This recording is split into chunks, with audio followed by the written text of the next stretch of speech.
ഇന്നലെ പിന്നെ എങ്ങനെ എത്തിയേ? അത് ശ്രീകണ്ഠ സാറ്. അദ്ദേഹം അവിടെ സ്ഥിരമാണ്, സാറേ സ്ഥിരമില്ല.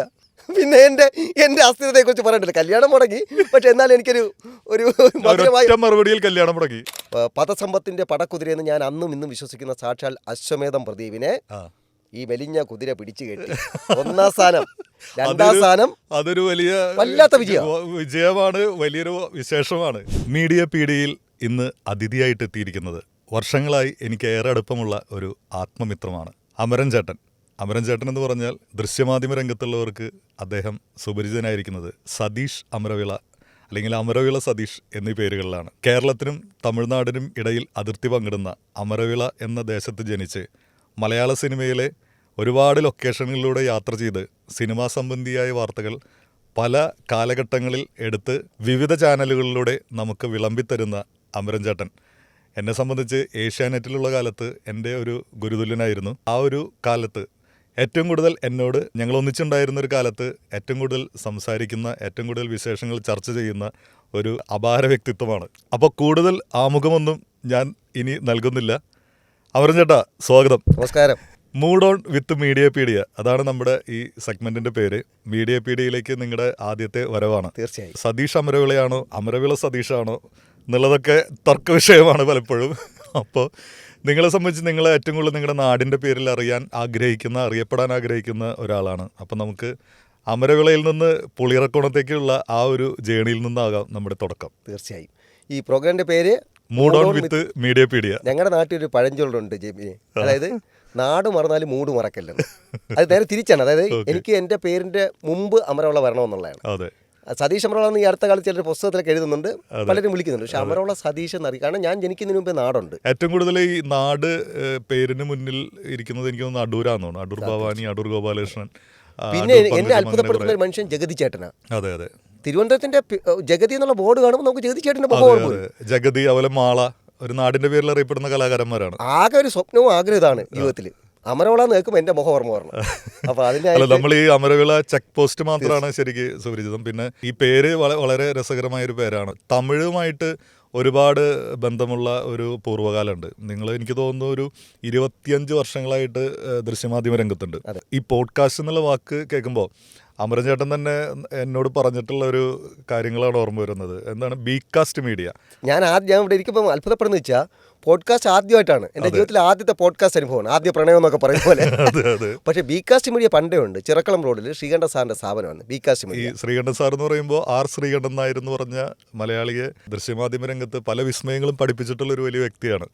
കുട്ടികൾ വരെ SK എന്ന് വിളിക്കുന്ന ആള്. അതെ, SK എന്ന് വിളിക്കുന്ന ആള്. അപ്പോൾ ശ്രീകണ്ഠൻ സാറുമായിട്ടുള്ള ഒരു ആത്മബന്ധത്തിന്റെ ഒരു തുടർച്ചയായിട്ടാണ് ബീകാസ്റ്റ് മീഡിയയിൽ എത്തിയിട്ടുണ്ടായിരുന്നത്. അതെ അതെ, ആ ആത്മബന്ധത്തിന്റെ തുടക്കം ഞാൻ പറയട്ടോ. സാറിനുമായിട്ടുള്ള പരിചയം, നമ്മളിപ്പം അദ്ദേഹത്തിന്റെ ശബ്ദമൊക്കെ യുവാണി കേട്ടിട്ടുണ്ട്, ഒരു നിമിഷം എന്നുള്ള പരിപാടി കേട്ടിട്ടുണ്ട്. റേഡിയോയിലെ താരമായിരുന്നു. റേഡിയോയിലെ താരം. ഈ ഒരു നിമിഷത്തിൽ എങ്ങനെയാണ് സംസാരിക്കുന്നൊക്കെ നമ്മൾ അത്യാവശ്യം പ്രസംഗം. ഒരു നിമിഷം എന്നുള്ള ഒരു പ്രൊജക്ട്, അതും ഞാൻ എവിടേക്കോ കേട്ടിട്ടുണ്ട് ആ സമയത്ത്. അങ്ങനെ തുടർച്ചയായിട്ട് അതിൻ്റെ ഒരു ഫോളോവർ ഒന്നുമല്ല. പക്ഷെ എനിക്ക് തോന്നുന്നു ഒരു നിമിഷം കൊണ്ട് ഒരു വിഷയം കൊടുത്ത് നമ്മുടെ നിമിഷപ്രസംഗത്തിൻ്റെ സ്കൂളിലൊക്കെ കേട്ടുപരിചയമായിട്ടുള്ള നിമിഷപ്രസംഗത്തിൻ്റെ ഒരു തുടർച്ചയായിരുന്നു ഈ ഒരു നിമിഷം എന്നുള്ള പ്രോഗ്രാം. അതെ, അതായത് ഒരു വിഷയം തരുന്നു, അതിനെ മലയാളം മാത്രം ഉപയോഗിച്ച്, ഉദാഹരണം ഈ വിഷയത്തെക്കുറിച്ച് പറയുമ്പോൾ ജെബിൻ ജോസഫിനെ കുറിച്ച് 2 കുറിച്ച് വരാൻ പാടില്ല. പുനരുക്തി ദോഷം, വ്യാകരണ പിശകില്ലാതെ മലയാളത്തിൽ മാത്രമായിട്ട്. എന്താണ് പുനരുക്തി ദോഷം?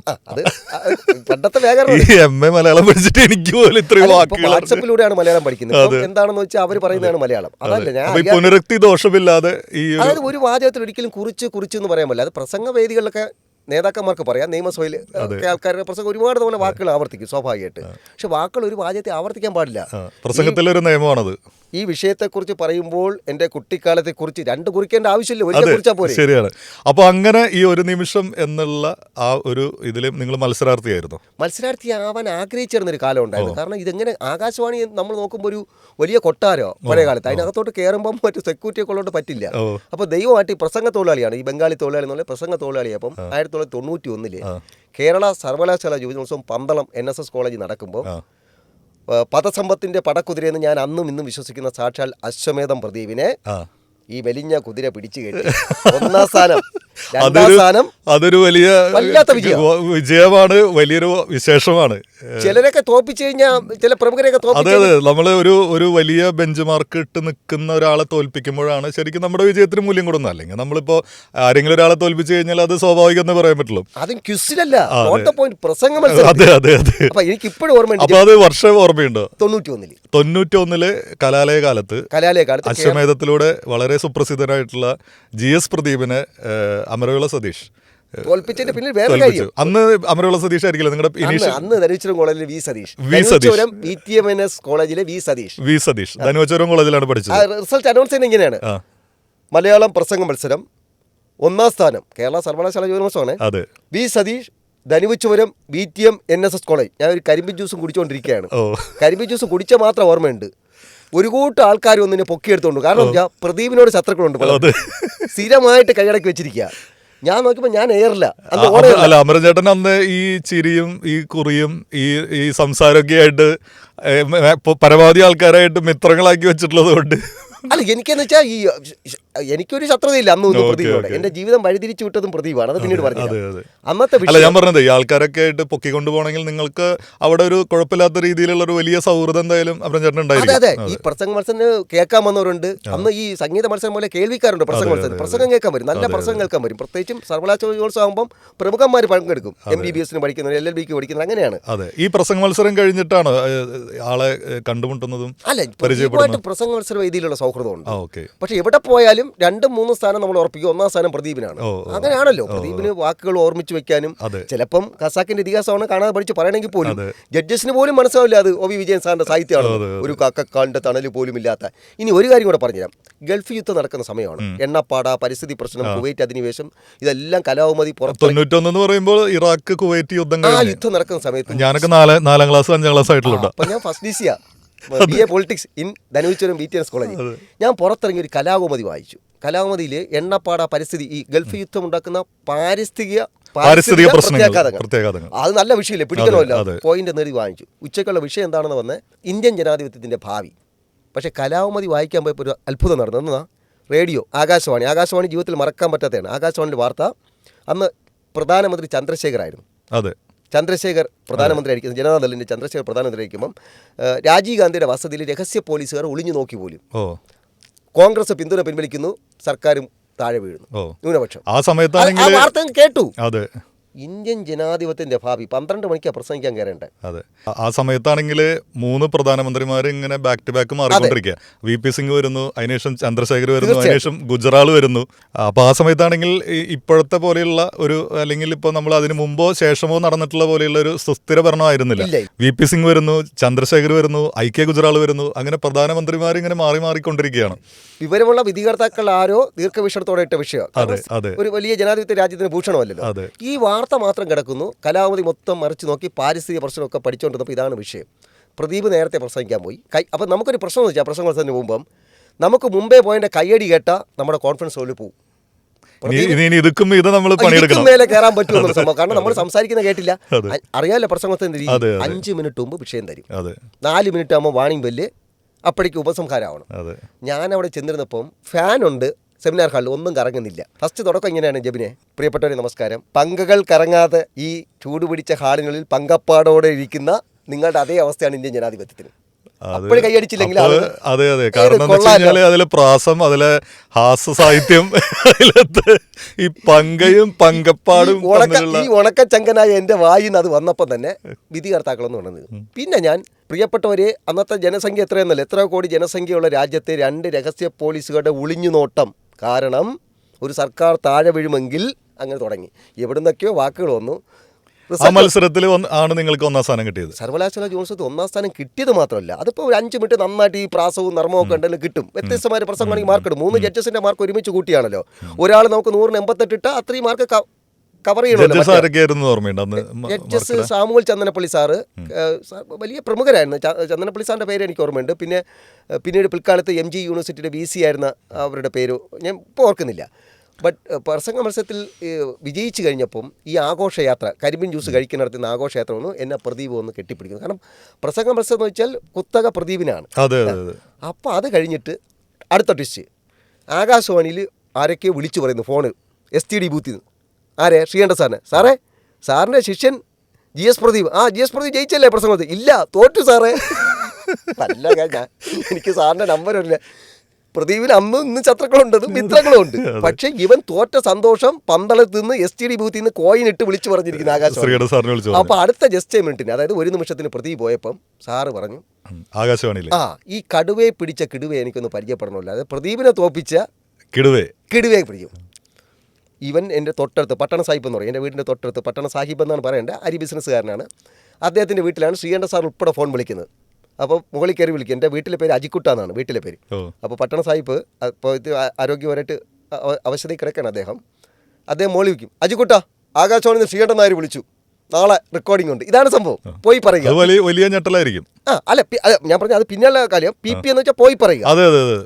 ഫോണുകളാണ്, വീട്ടിലുണ്ടായിരിക്കില്ല. ഇല്ല, പോയി പറയുക എന്ന് വെച്ചാൽ ഇദ്ദേഹം മുകളിൽ കയറി പറയും, മുകളിലെ ടെറസിൽ കയറിയിട്ട് വിളിച്ചു പറയും. അപ്പോൾ അതിൻ്റെ സംഭവം എന്ന് വെച്ചാൽ പച്ചരി പുഴുക്കളി എണ്ണിൻ്റെ ഇടയ്ക്കാണ് അജിക്കുട്ട ആകാശവാണി ശ്രീകണ്ഠൻ നായർ വിളിച്ചു കേട്ടോ നാളെ.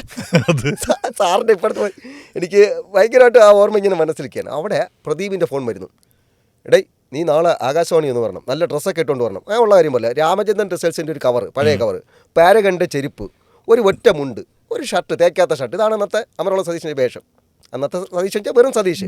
പ്രസംഗോത്സവ വേദിയിൽ പോകണമെങ്കിൽ ഇതൊക്കെ തന്നെയാണ്. DGP കൃഷ്ണൻ നായർ സാർ എൻ്റെ അടുത്ത് ഒരു ദിവസം പറഞ്ഞു, മോനെ ഒന്നുകിൽ നഗ്നപാതനായിട്ട് വന്ന് സംസാരിക്കാം, സ്ലിപ്പർ ബാത്റൂം ചപ്പൽസ് ഇട്ടുകൊണ്ട് വേദിയിൽ വരില്ല. അല്ല, അന്ന് ബാത്റൂം ചപ്പൽസ് എന്ന് പറഞ്ഞാൽ ഇപ്പം എൻ്റെ 10ാം ക്ലാസ്സിലേക്ക് ഫോട്ടോസ് നോക്കിക്കഴിഞ്ഞാൽ ഇത്രമാത്രം അതിനൊരു ബാത്റൂം ചപ്പലിലേക്ക് ലൂണാറും ഹവായി ചപ്പലുകൾ പോയിട്ടില്ല.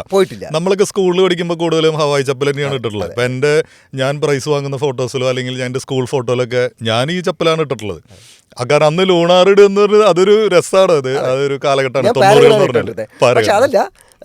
പക്ഷെ അങ്ങനെ ഒരു വേഷത്തിൽ നിങ്ങൾ അവിടെ പോകും. അല്ല, പ്രസംഗോത്സവത്തിന് അതുപോലും ശ്രദ്ധിക്കുന്ന ജഡ്ജസ് ഉണ്ടെന്ന് ഞാൻ പറഞ്ഞു. DGP Krishnan Nair sir, DGP എന്ന കൃഷ്ണൻ നായർ സാറ് ചെരുപ്പ് തൊട്ട് നോക്കും, അടി തൊട്ട് മുടി വരെ നോക്കും. നഗ്നപാതനായി വന്നാലും കുഴപ്പമില്ല. അതാ പറഞ്ഞു സതീഷേ, നിങ്ങൾ ലുക്കൊക്കെ കൊള്ളാം, മെലിഞ്ഞൊക്കെ ഇടുന്നാലും കുഴപ്പമൊന്നുമില്ല, ഷർട്ട് തേച്ചിടണമെന്നില്ല, പക്ഷേ ചെരുപ്പ് ബാത്റൂം ചപ്പൽസ് ഇട്ടുകൊണ്ട് വരില്ല. അതൊരു ഇറിറ്റേഷനാണ് കാണുമ്പോൾ. അതായത് വിഷയത്തിൻ്റെ പോയിന്റ് മാത്രമല്ല, എന്താ കേട്ടോ അതാണ് അതിൻ്റെ വേഷം.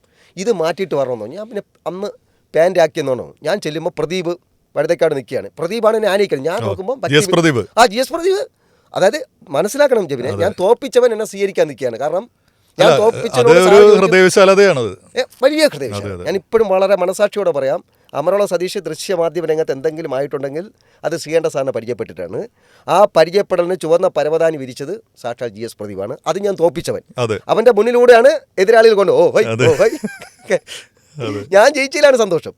ഞാൻ അവിടെ പോകാൻ നേരത്ത് പോലീസ് നിൽക്കുന്നു. പോലീസുകാരന് വളരെ വർഷത്തെ പരിചയമാണ്.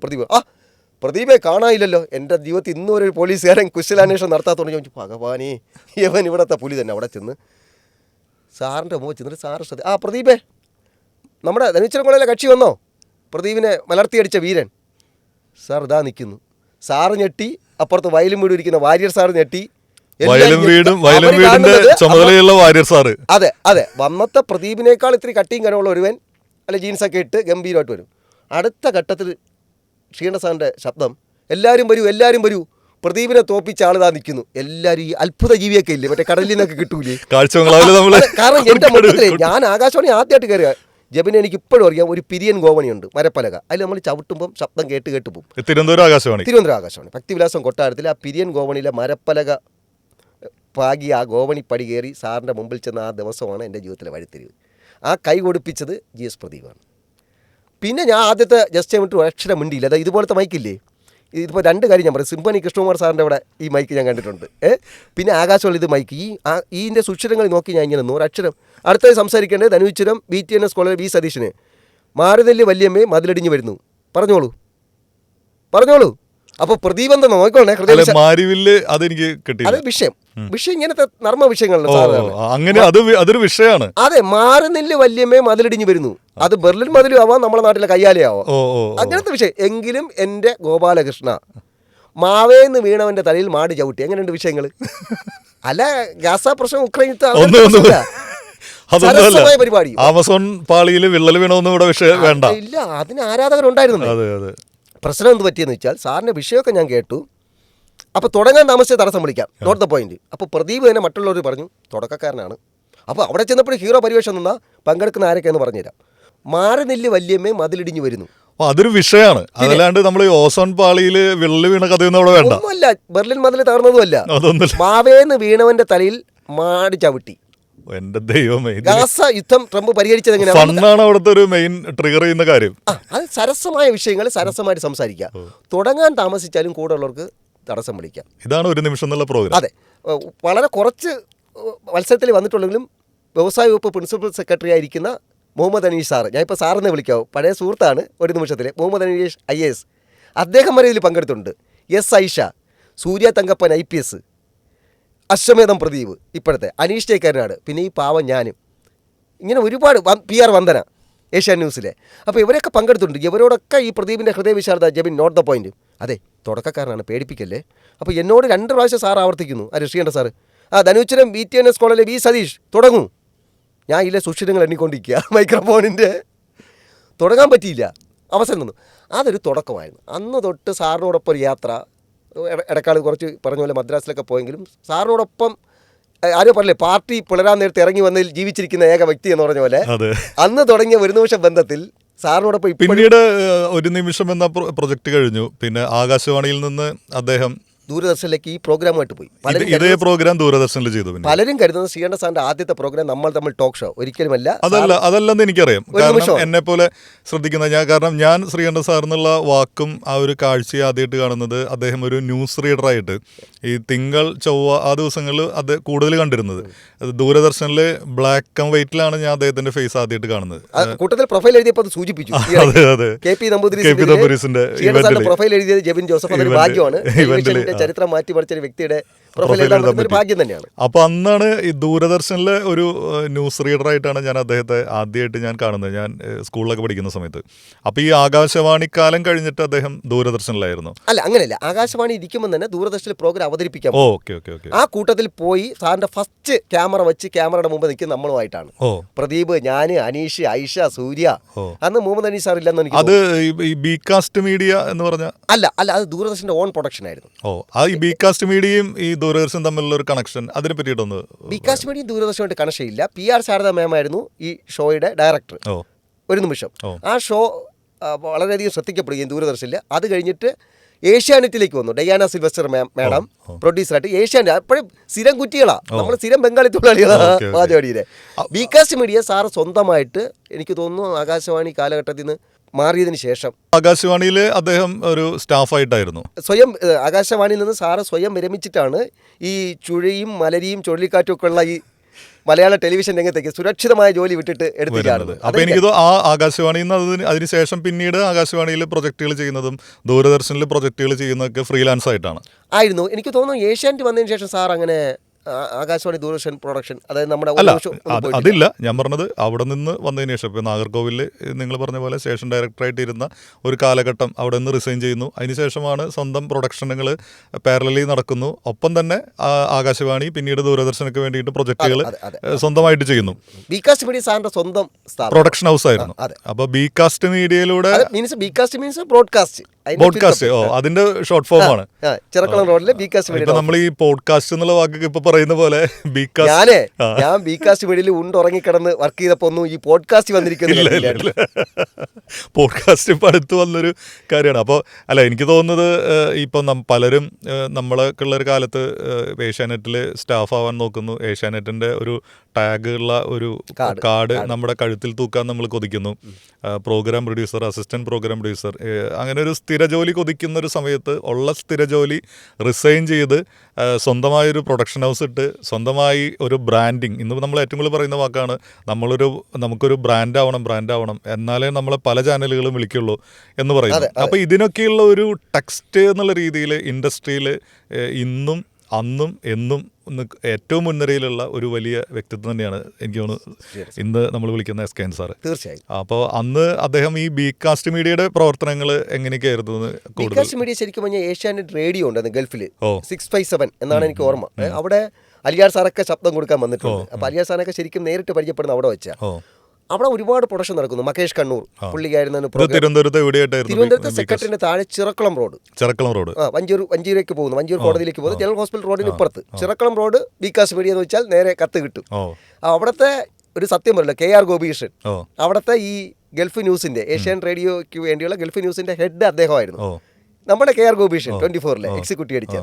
ഗോപികൃഷ്ണൻ ഞാൻ ഒരുമിച്ച് വർക്ക് ചെയ്തിട്ടുണ്ട്. എൻ്റെ ഓർമ്മയിൽ RS സുമൽ എന്ന് നിന്റെ മൊയ്തീടുത്ത സംവിധായകൻ ഞാൻ വരുന്നതിന് മുമ്പ് അവിടുത്തെ സ്റ്റാഫായിരുന്നു. അന്നത്തെ കാലത്തെന്ന് വെച്ചാൽ ശ്രീകണ്ഠ സാറിനെ ചെന്ന് കണ്ട ജോലി കിട്ടും. ബികാസ്റ്റ് മീഡിയ പ്രധാനമായിട്ടും 2 വർക്കുകളാണ്. ഒന്ന് ഏഷ്യൻ റേഡിയോ 657 പ്രവാസി മലയാളികളുടെ ഹൃദയസ്വരം. ആ ഹൃദയസ്വരത്തിൻ്റെ സ്വരം ഒക്കെ റെഡിയാക്കി വരണ ഇവിടുന്നാണ്, ബുള്ളറ്റിൻ എല്ലാം കൂടെ. എൻ്റെ പ്രധാന ജോലി ഈ കൗതുക വാർത്തകൾ തപ്പിയെടുക്കുക. കേരളം വിളിക്കുന്നു, ഇന്നത്തെ സാറിൻ്റെ SKN ഗുഡ് മോർണിംഗ് ഷോ പോലെ കേരളം വിളിക്കുന്ന ഒരു പ്രോഗ്രാം ഉണ്ട്. അതിൽ കൗതുക വാർത്തയുടെ സെക്ഷൻ മാത്രം ഞാൻ ചെയ്യുമായിരുന്നു. അന്ന് സാറ് വാചകമേള എന്നൊരു സംഭവം ചെയ്യും. അതായത് ഞാൻ തന്നെ ഈ നേതാക്കന്മാരെ പ്രസ്താവനകൾ എഴുതിയിട്ട് ഞാൻ തന്നെ കൗണ്ടർ എഴുതും. മിക്കവാറും കൗണ്ടറുകൾ സാറ് സെലക്ട് ചെയ്യും. ഒന്ന് അമരോള ഗംഭീരമായിട്ടുണ്ടെന്ന് പറയുകയും ചെയ്യും. എൻ്റെ ജീവിതത്തിൽ കിട്ടിയ ഏറ്റവും വലിയ അവാർഡുകളാണ് അതൊക്കെ. അത് അവിടുത്തെ ഹിറ്റ് പ്രോഗ്രാം ആയിരുന്നു. അതായത് വാചകം വായിക്കുന്നത് മറ്റൊരു റീഡർ ആയിരിക്കും, പക്ഷെ അതിന്റെ കൗണ്ടർ പറയുന്ന സാറായിരിക്കും. മിക്കവാറും ഞാൻ എഴുതുന്ന കൗണ്ടറുകൾ സാറ് എടുത്തിട്ടുണ്ട്. തീരെ മോശം കൗണ്ടറാണെങ്കിൽ മാത്രമേ സാർ ഇടപെടുള്ളൂ. പിന്നെ ബികാസ്റ്റ് മീഡിയയാണ് നമ്മൾ തമ്മിൽ സാറിന്റെ ടോക്ക് ഷോയുടെ പ്രൊഡക്ഷൻ ചെയ്ത നമ്മളാണ് ബികാസ്റ്റ് മീഡിയ. ഏഷ്യാനെറ്റിലേക്ക് നമ്മൾ ചെയ്ത് കൊടുക്കുകയായിരുന്നു. ശരിക്കും പറഞ്ഞാൽ ഏഷ്യാനെറ്റിന്റെ സ്റ്റാഫും അല്ലെങ്കിൽ ഏഷ്യാനെറ്റിന്റെ ഒരു ക്യാമറ ഡിപ്പാർട്ട്മെന്റും ഒക്കെ വന്നിട്ട് വന്നിട്ടുണ്ട്. പക്ഷേ വലിയ ബൃഹത്തായ പദ്ധതികൾ അധികം ഏറ്റെടുക്കാത്ത ഒരു കാലത്ത് പ്രൊഡക്ഷൻ ഹൗസ് ബികാസ്റ്റ് മീഡിയ ആണ് ചെയ്തത്. അതായത് ഈ നമ്മൾ തമ്മിലിന്റെ ടേപ്പുമായിട്ട് അവതാരകൻ എന്ന നിലയ്ക്ക് പോയ ആളാണ് അവിടുത്തെ ഏഷ്യാനെറ്റിലെ പിൽക്കാലത്തെ പ്രോഗ്രാമിന്റെ മേധാവിയായ ശ്രീകണ്ഠ സാർ. അപ്പൊ ഏഷ്യാനെറ്റിലേക്കുള്ള ഒരു വാതിൽ നമ്മൾ തമ്മിൽ തന്നെയായിരുന്നു. നമ്മൾ തന്നെ സാർ അവിടെ ചെന്നതിന് ശേഷം ഞാൻ അവിടത്തേക്ക് വഴി തുറന്നു. ഇപ്പം ആകാശവാണിയുടെ വഴി തുറന്നതില്ലേ ജബിൻ? ഞാൻ പണ്ട് ഒരു ബയോഡേറ്റയൊക്കെ എഴുതി പോയി. അന്ന് വെള്ളൈക്കട എന്ന സ്ഥലത്ത് പാലമില്ല. പുളിയറക്കോണത്ത് പോകണമെങ്കിൽ പേയാട് വഴി വരണം. ട്രക്കറാണ് ഹിന്ദുസ്ഥാൻ മോട്ടോഴ്സ്. അല്ല, ഈ പുളിയറക്കോണം എന്ന് പറയുന്ന ഒരു സ്ഥലം പുളിയറക്കോണത്ത് വന്നിട്ടുള്ളവർക്ക് മാത്രമേ അത്ര പരിചിതമുള്ളൂ. സത്യത്തിൽ ഒരു വലിയ ഒരു ദ്വീപും അധികം താമസ സൗകര്യങ്ങളോ ഒന്നും ഇല്ലാത്ത ഒരു ദ്വീപ്. വെള്ളൈക്കടവ് എന്നുള്ളതിൻ്റെ അപ്പുറത്തേക്ക് സത്യത്തിൽ അതൊരു വലിയ ഒരു ദ്വീപ് പോലെയാണ് ആ സ്ഥലം നിൽക്കുന്നത്. ആ പാലമില്ലെങ്കിൽ നമുക്ക് ഊഹിക്കാവുന്നുള്ളൂ. അതെ. പക്ഷെ പിന്നെ ഈ പുളിയറക്കോണത്ത് ഈ ഏഷ്യാനെറ്റിന്റെ ഒരു സ്റ്റുഡിയോ, അതൊരു വലിയ കാലഘട്ടമാണ്. അതിലേക്ക് വരാം. മധുസാറിന്റെ ഉമാ സ്റ്റുഡിയോ ആണ് പിന്നീട് ഏഷ്യാനെറ്റിന്റെ പുളിയറക്കോണം സ്റ്റുഡിയോ ആയിട്ട് മാറിയത്. അവിടെ ഏഷ്യാനെറ്റിന്റെ സ്റ്റുഡിയോ കോംപ്ലക്സിന് പുറമെ ബ്ലഡിന്റെ ബാഗ് ഉണ്ടാക്കുന്ന പെൻപോൾ ഉണ്ട്. അത് അവരുടെ ഒരു ഫാക്ടറി ഉണ്ട്. ഈ 2 സ്ഥാപനങ്ങൾ മാത്രമാണ് സത്യത്തിൽ ഈ പുളിയറക്കോണത്തെ വലിയ പ്രധാനപ്പെട്ട 2 സ്ഥലങ്ങൾ പ്രശസ്തമാക്കിയത്. ഈ 2 സ്ഥാപനങ്ങളാണ് ഈ ഒരു നാടിനെ പ്രശസ്തമാക്കിയത്. അപ്പോൾ അതിൻ്റെ ഒരു ചരിത്രത്തിലേക്കും ചർച്ചയിലേക്കൊക്കെ നമുക്ക് പോകാം. അതിനു മുമ്പായിട്ട് ഈ ബികാസ്റ്റ് മീഡിയയുടെ കാര്യം നമ്മൾ പറഞ്ഞു, നമ്മൾ തമ്മിൽ അടക്കമുള്ള പല പ്രശസ്തമായിട്ടുള്ള പ്രൊഡക്ഷനുകളുടെ കാര്യം നമ്മൾ പറഞ്ഞു, ശ്രീകണ്ഠൻ സാർ ഏഷ്യാനെറ്റിലേക്കുള്ള ഒരു എൻട്രിയുടെ കാര്യം പറഞ്ഞു. ഇത് കഴിഞ്ഞാൽ ഇതിന്റെ തുടർച്ചയായിട്ടാണ് അമരൻചേട്ടൻ ഏഷ്യാനെറ്റിലേക്ക് വരുന്നത്. ഞാൻ ഏഷ്യാനെറ്റിൽ ശ്രീകണ്ഠൻ സാറെ വിളിച്ചിട്ടാണ് പോകുന്നത്. പക്ഷെ അതിനു മുമ്പ് അപ്പോൾ ശ്രീകണ്ഠൻ സാർ അപ്പോൾ ഏഷ്യാനെറ്റിലെ ഒരു വലിയ മേഖല പ്രോഗ്രാമിന്റെ ഹെഡായി. ഓക്കെ. അപ്പോൾ നിലവിൽ എൻ്റെ അറിവിൽ KC മധുവേട്ടുണ്ട്, വളരെ സീനിയർ ജേർണലിസ്റ്റ് ആണ്. ഞാൻ പേര് കണ്ടിട്ട് ഞാൻ KC മധുചേട്ടനെ എനിക്ക് പരിചയമുള്ളത് സുനീഷ് വാരനാടിനൊപ്പമാണ്. ഞാൻ ലാൽ സലാം എന്ന് പറഞ്ഞ അമൃത TV-യിൽ സംപ്രേഷണം ചെയ്ത ഒരു പ്രൊജക്റ്റിൽ ഞാനും സുനീഷും എഴുതാൻ വേണ്ടി ചെന്നപ്പോഴാണ് മധുചേട്ടനെ എനിക്ക് പരിചയം. കുറച്ച് നാളത്തെ ബന്ധമുള്ള നല്ലൊരു വ്യക്തിത്വമായിരുന്നു. ഒരുപാട് ഡയറക്റ്റ് ബന്ധം മലയാള ചലച്ചിത്ര രംഗമായിട്ട് വളരെ അഭേദ്യമായി ബന്ധം പുലർത്തുന്ന ഒരാളാണ്. അദ്ദേഹത്തിന്റെ പിൻഗാമിയായിട്ട് ഈ മെലിഞ്ഞ മനുഷ്യൻ പറഞ്ഞ ആലോചിച്ചു. അദ്ദേഹത്തെ വിളിച്ച് മധുവേട്ട നമസ്കാരം, അദ്ദേഹത്തിന്റെ അനുഗ്രഹ ഞാൻ സിനിമാ ഡയറിയിലേക്ക് വരുന്നത്. സാറിന്റെ ഒരു തീരുമാനം അല്ല, ഞാൻ ചോദിക്കുന്നത് സിനിമാ ഡയറിയിലേക്ക് എത്തുന്നതിന് മുന്നേ നമുക്കത് ഒന്നും മിസ്സാക്കണ്ട. ഏഷ്യാനെറ്റിലേക്കുള്ള നിങ്ങളുടെ എൻട്രി എങ്ങനെയായിരുന്നു? ആദ്യത്തെ കോൾ എങ്ങനെയായിരുന്നു? ആരാണ് വിളിക്കുന്നത്? ആരെയാണ് ആദ്യം പോയി കാണുന്നത്? എങ്ങനെയായിരുന്നു കഥകൾ? സാറ് മധുവേട്ടൻ അമൃതയിലേക്ക് പോയി. KC മധുവേട്ടൻ സമാഗമം അങ്ങനത്തെ ആർട്ടിസ്റ്റുമായി ബന്ധപ്പെട്ട ഫിലിം ബേസ്ഡ് പ്രോഗ്രാം അമൃതയിലേക്ക് പോയി. അതുവരെ സിനിമാ ഡയറിയിലാണ് നിന്നത്. ബൈജു മേലച്ചേട്ടനായിരുന്നു പ്രൊഡ്യൂസർ. അപ്പോൾ ഇദ്ദേഹം പെട്ടെന്ന് പോകുമ്പോൾ ഒരാൾ പോകണമല്ലോ, ലൊക്കേഷനിൽ പോകുക, ആർട്ടിസ്റ്റ് കാണാൻ. അത്രയും കാലം ഒന്നും പേടിക്കണ്ട, തെളിഞ്ഞു വന്നത് നിങ്ങളുടെ മുഖമായിരുന്നു. സിനിമാ ബന്ധം ഇല്ലാത്ത ഒരാളെ തരാമെന്ന് ബൈജു മേലച്ചേട്ടൻ. ബൈജു മേലച്ചേട്ടൻ്റെ പേര് പോലും പരിചയമുണ്ടോ എന്ന് എനിക്കറിയില്ല അന്നത്തെ കാലത്ത്. ബൈജുവെ നമുക്ക് സിനിമാ ബന്ധമില്ലാത്ത ഒരാളിനെ പരീക്ഷിക്കാം എന്ന് പറഞ്ഞു. ജീവിതത്തിൽ ഇന്ന് വരെ ജബിനെ ഒരു ഷൂട്ടിംഗ് ലൊക്കേഷനിൽ ഞാൻ പോയിട്ടില്ല.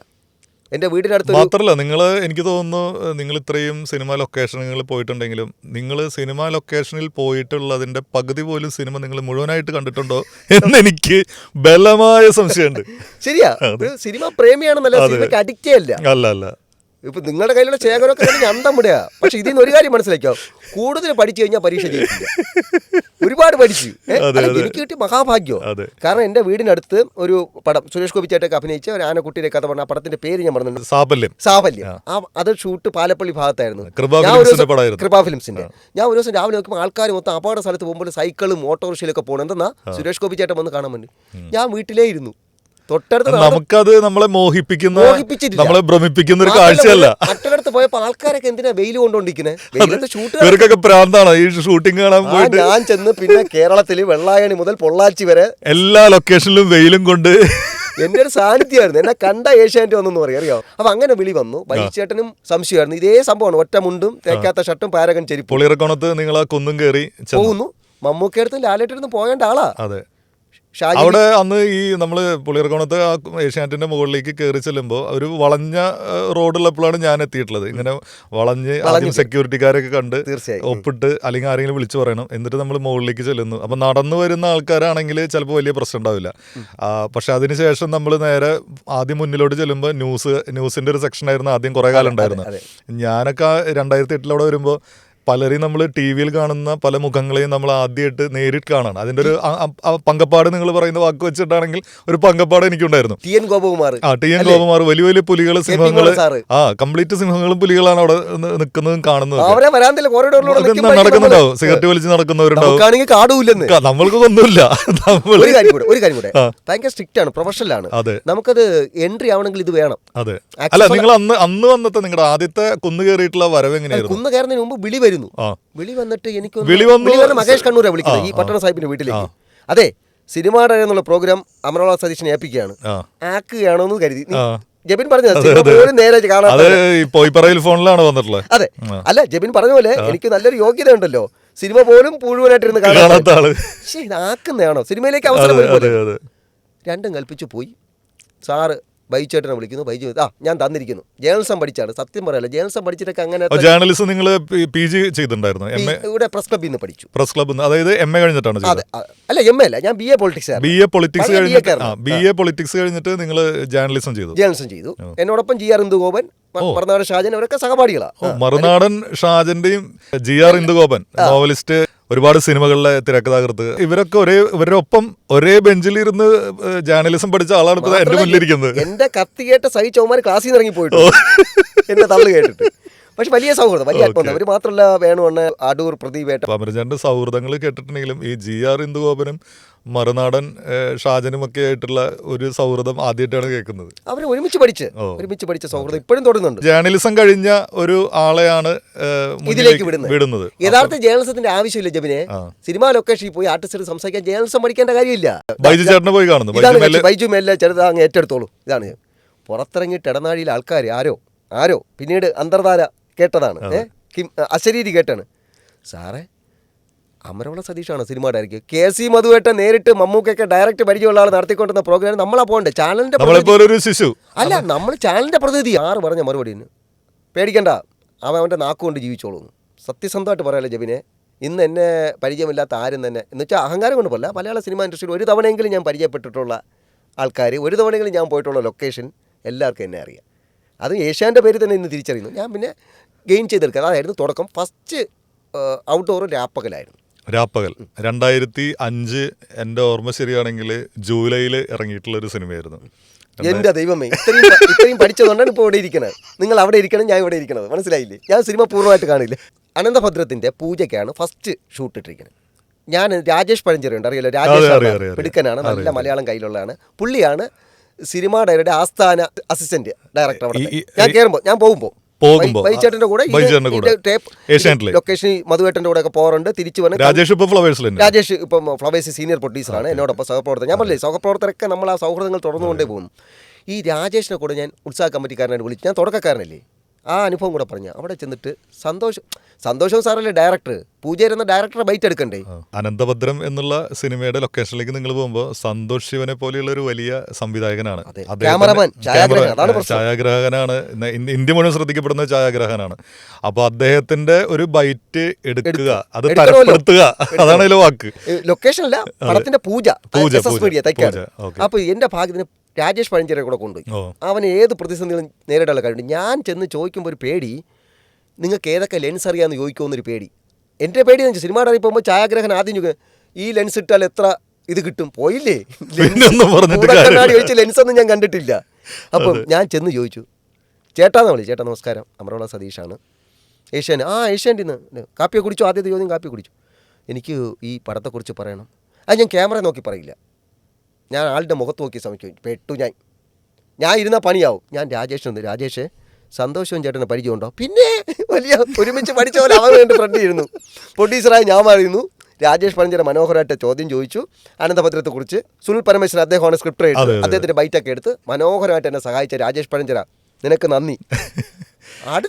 ഈ പറഞ്ഞ രാജേഷ് നമ്മുടെയും അടുത്ത സുഹൃത്താണ്. ഏഷ്യാനെറ്റുള്ള സമയത്ത് ഞങ്ങൾ നമ്മൾ എന്തെങ്കിലും ആവശ്യം പറഞ്ഞ് സഹായിക്കും. തിരിച്ച് രാജേഷ് എന്തെങ്കിലും ഒരു സംശയം ചോദിക്കുക, എന്തെങ്കിലും ഒരു വരി പെട്ടെന്ന് വേണമെന്നൊക്കെ പറഞ്ഞാൽ തിരിച്ചും സഹായിക്കും. ഏഷ്യാനെറ്റ് വിട്ട് ആളിപ്പോ ഫ്ലവേഴ്സിലാണ്, പക്ഷെ ഇപ്പോഴിടയ്ക്ക് വിളിക്കാറുണ്ട്.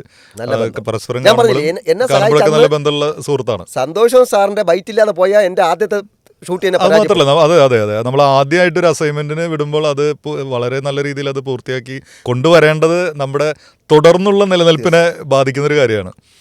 പിന്നെ പറ്റിയ ഇവനെ എഡിറ്റിലോട്ട് മാറ്റുകയും എന്നെ ഒറ്റയ്ക്ക് ഈ ആഴക്കടൽ മത്സ്യബന്ധനത്തിന് അയക്കുകയും ചെയ്തു. അതായത് ആഴക്കടൽ മത്സ്യബന്ധനം തോണി കാറ്റിലും കോളിലും ഉലയാതെ മുന്നോട്ട് പോകണം. ജബിനെ വരിക്കാശ്ശേരി മന രാപ്പകൽ. അല്ല, എനിക്ക് തോന്നുന്നു രാപ്പകലാണ് ആദ്യം ഇറങ്ങിയിട്ടുള്ള പടം എന്ന് തോന്നുന്നു. അനന്തഭദ്രം പിന്നീടാണ്. ഗവേഷണം. അനന്തഭദ്രവും രാജമാണിക്യവും ഒരേ സീസണിൽ ഇറങ്ങി ഒരുമിച്ച് ഓടി രണ്ടും തിയേറ്ററുകൾ നിറച്ച 2 സിനിമകളായിരുന്നു. അപ്പൊ രാപ്പകലാണ് ആദ്യത്തെ നിങ്ങളുടെ അസൈൻമെന്റ് ആവാനാണ് സാധ്യത. ഞാൻ സ്വന്തം നിലയ്ക്ക് പോയി ആളുകളെ ബൈറ്റ് എടുക്കണമല്ലോ, അല്ലേ? നമ്മൾ പ്രൂവ് ചെയ്യണമല്ലോ. രാപ്പകൽ എന്ന് പറയുമ്പോൾ നിങ്ങൾ മമ്മൂക്കാനെ നേരിട്ട് കണ്ടത് അന്നാണോ? എന്റെ ശരിക്കുള്ള ഔട്ട്ഡോറും എന്റെ ക്യാമറയുടെ മുമ്പിൽ ആദ്യം വരുന്ന വ്യക്തി, ഒരു ആർട്ടിസ്റ്റ് എന്ന നിലയിൽ ഞാൻ കൊണ്ടുപോകുന്ന ക്രൂവിൻ്റെ സിനിമ ഡയറി ക്യാമറയിൽ ആദ്യം എനിക്ക് മുമ്പിൽ വന്നിരുന്ന വ്യക്തി മമ്മൂക്കയാണ്. സിംഗിൾ ക്യാമറ ആയിട്ട് പോയ അദ്ദേഹം ഇന്റർവ്യൂ അന്നും തരില്ല, ഇന്നും തരില്ല. ബട്ട് ഒരു വിഷു ആശംസ ഞാൻ ചെന്ന് ചോദിക്കും. ലൊക്കേഷൻ എവിടെയെന്നാ? വരിക്കാശ്ശേരി മന. അനിൽ സി വി ആണ് ക്യാമറമാൻ.